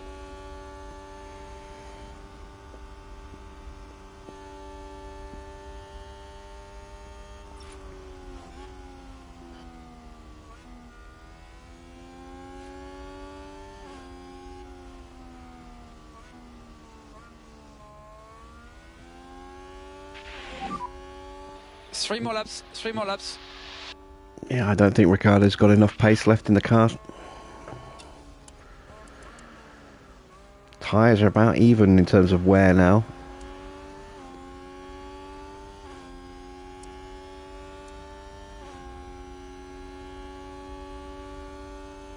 Again, it's 3.5 tenths.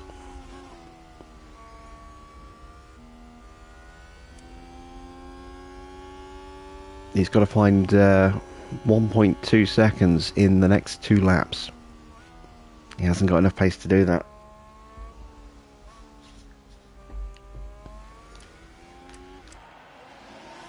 Leclerc is going to hang on. So it's down to these two really for the real spice. Can Perez complete a remarkable comeback?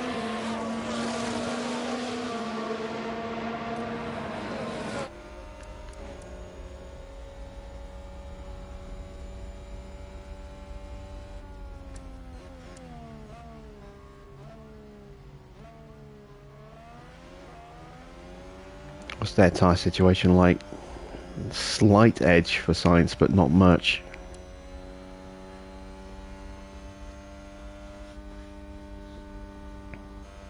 In fact, let's ride on board from Albon's point of view. 2 laps to go.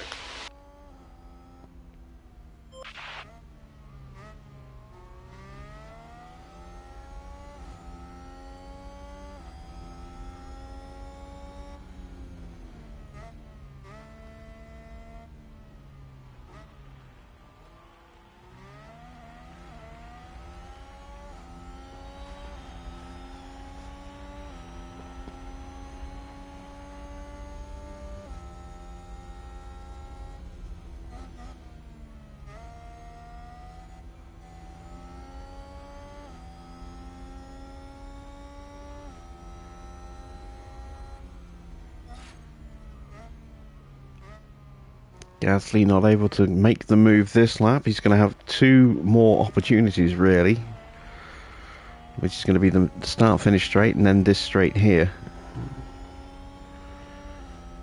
He desperately needs to win if he wants to get his title challenge back on track.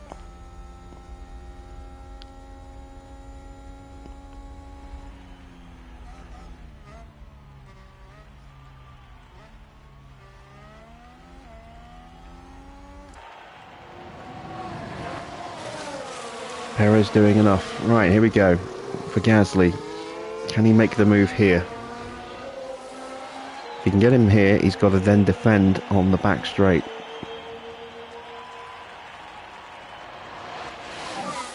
Okay, final lap. He's not going to get him here, so it's going to come down to the back straight.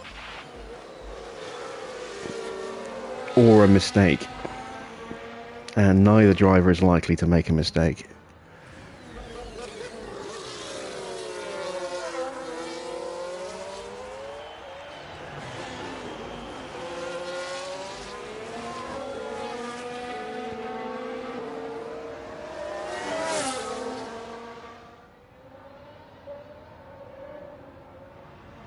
Oh, Russell's got him covered.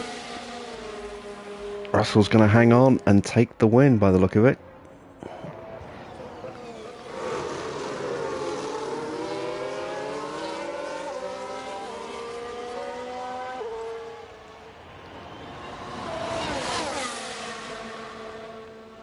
Gasly will get the extra point for the fastest lap, but Russell will again extend his championship lead. And Gasly's title is slowly but surely slipping away from him this year.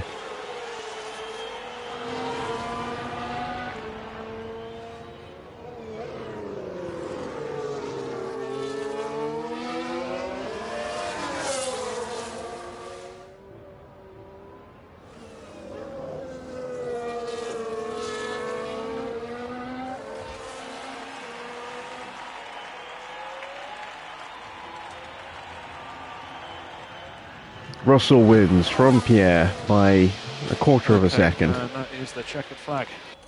Ricciardo in the end couldn't quite close down Leclerc. He needed another 2 or 3 laps to be able to do it. Perez has not been able to get past Sainz on the final lap. But 6th is still a great recovery considering everything he's been through in this Grand Prix. Albon's going to hang on for 7th. Just from Magnussen. Alonso in the end down to 9th. Norris in 10th. Bottas with a poor race weekend in general with that weaker engine and worn out.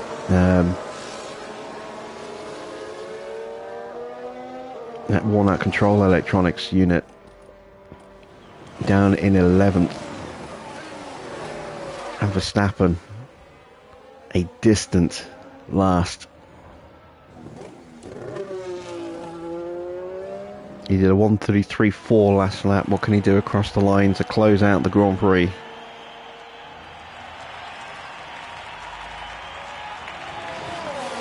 Another 1:33.4. He was 2 seconds a lap faster than Tsunoda, but he was just too far. So a terrible, terrible race for Red Bull.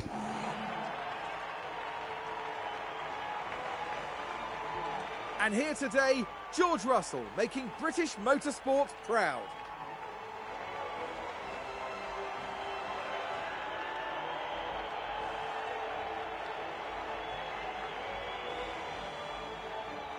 This is a tremendous podium result.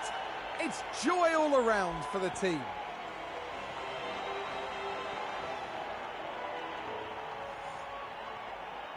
Gasly with a faint hint of what could have been on his face there. And right now it's the British driver who proudly takes his place on the podium.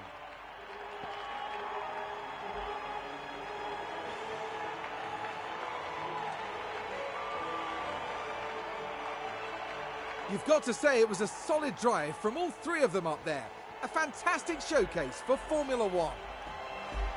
A very impressive showing today for Williams.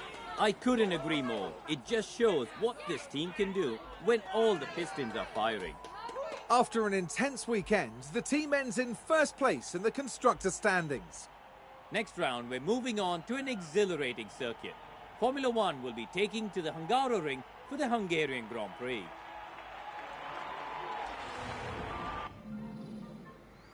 Well, there we go. That is the end of the Grand Prix.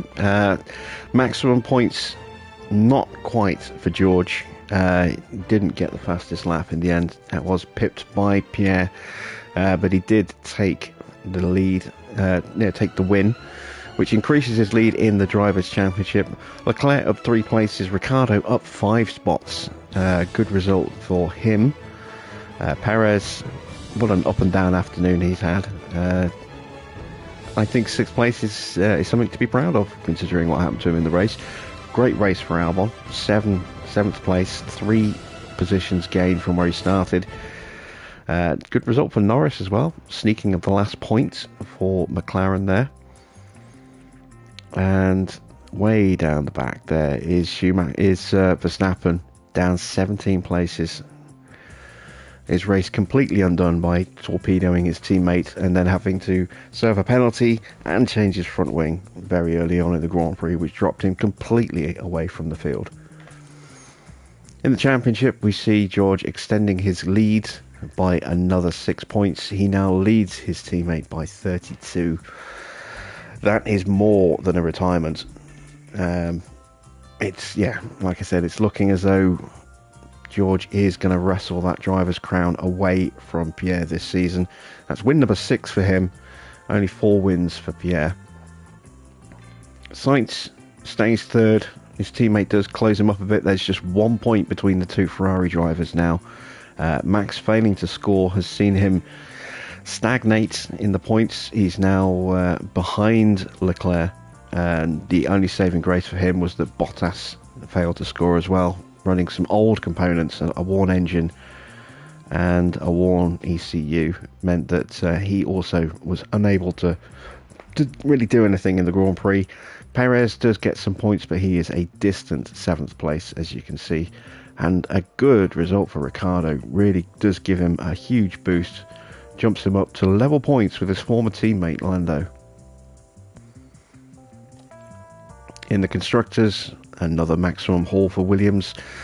We now lead Ferrari by 205 points. So the title is essentially done and dusted. And a disaster for Red Bull sees them fall further behind the Scuderia Ferrari team as well. Good result for Mercedes, sees them try and close that gap a little bit. They're 40 points off Red Bull, but if they have more weekends like this one, that gap could easily come down even more. And then it's a little bit tight past Alpine. McLaren, Haas and Alfa Romeo all very, very close together. Aston Martin again failing to score. They're starting to drop away a little bit. AlphaTauri picking up some good points, as Albon has been quite useful for them this season.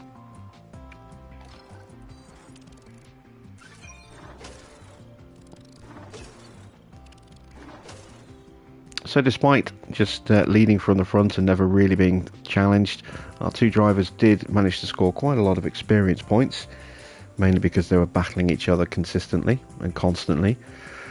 There you can see 21 overtakes, 38 defences, 36 failed overtakes and 21 failed defences for George. And some similar numbers for Pierre, 21 overtakes, 38 defences, 38 failed overtakes, 21 failed defences. A lot of back and forth between the two of them, helping each other gain more experience in the process. We achieved all of our sponsorship goals. And we do have a new development point for both drivers. So let's have a look. We're going to boost the cornering for George. And for Pierre, we are going to... going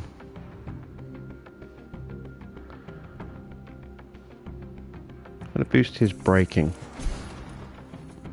So our two drivers should now be pretty much neck and neck. Braking, he's got a 2-point advantage. Cornering, they are the same.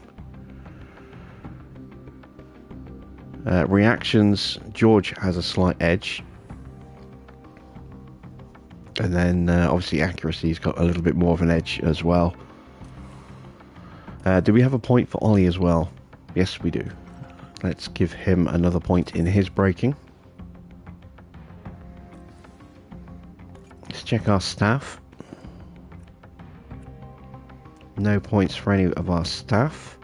We've got 4 days till the next Grand Prix, which will be the halfway point of the season. And then from Spa onwards, we're going to be adding the last 2 upgrades to our car. And then we'll be just doing research for the rest of the season.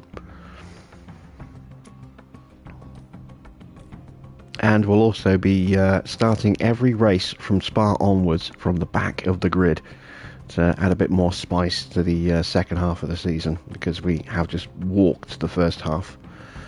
We've won every Grand Prix so far, I think. No, we've actually missed out on 2. Let's see. Red Bull with 2 wins. Were they the first 2 races of the season?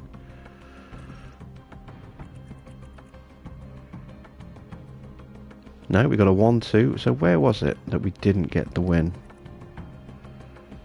Okay, we didn't get one in Jeddah. We got 3rd and Gasly retired in Jeddah.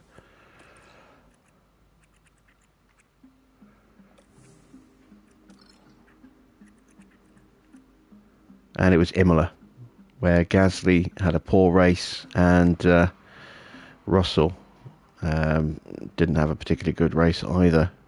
Way down in 16th.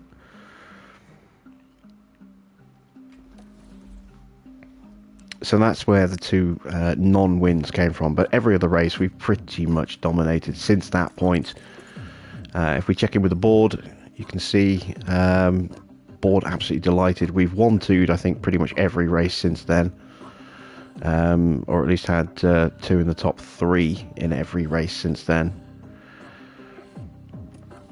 It has been a very, very comfortable season for us so far. So let's advance to the next Grand Prix. Got some scouting to come in. Who will be scouting? Perez, Sainz, Leclerc, and Max. We were looking at contract details, weren't we? Just so we could keep a track on them. So let's carry on doing that.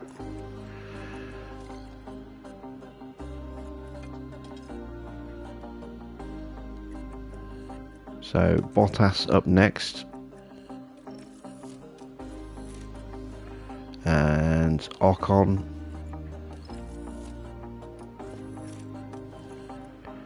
Alonso. And Ricciardo. Kind of curious as to what length of contract some of those guys have got. Let's take a look at Max.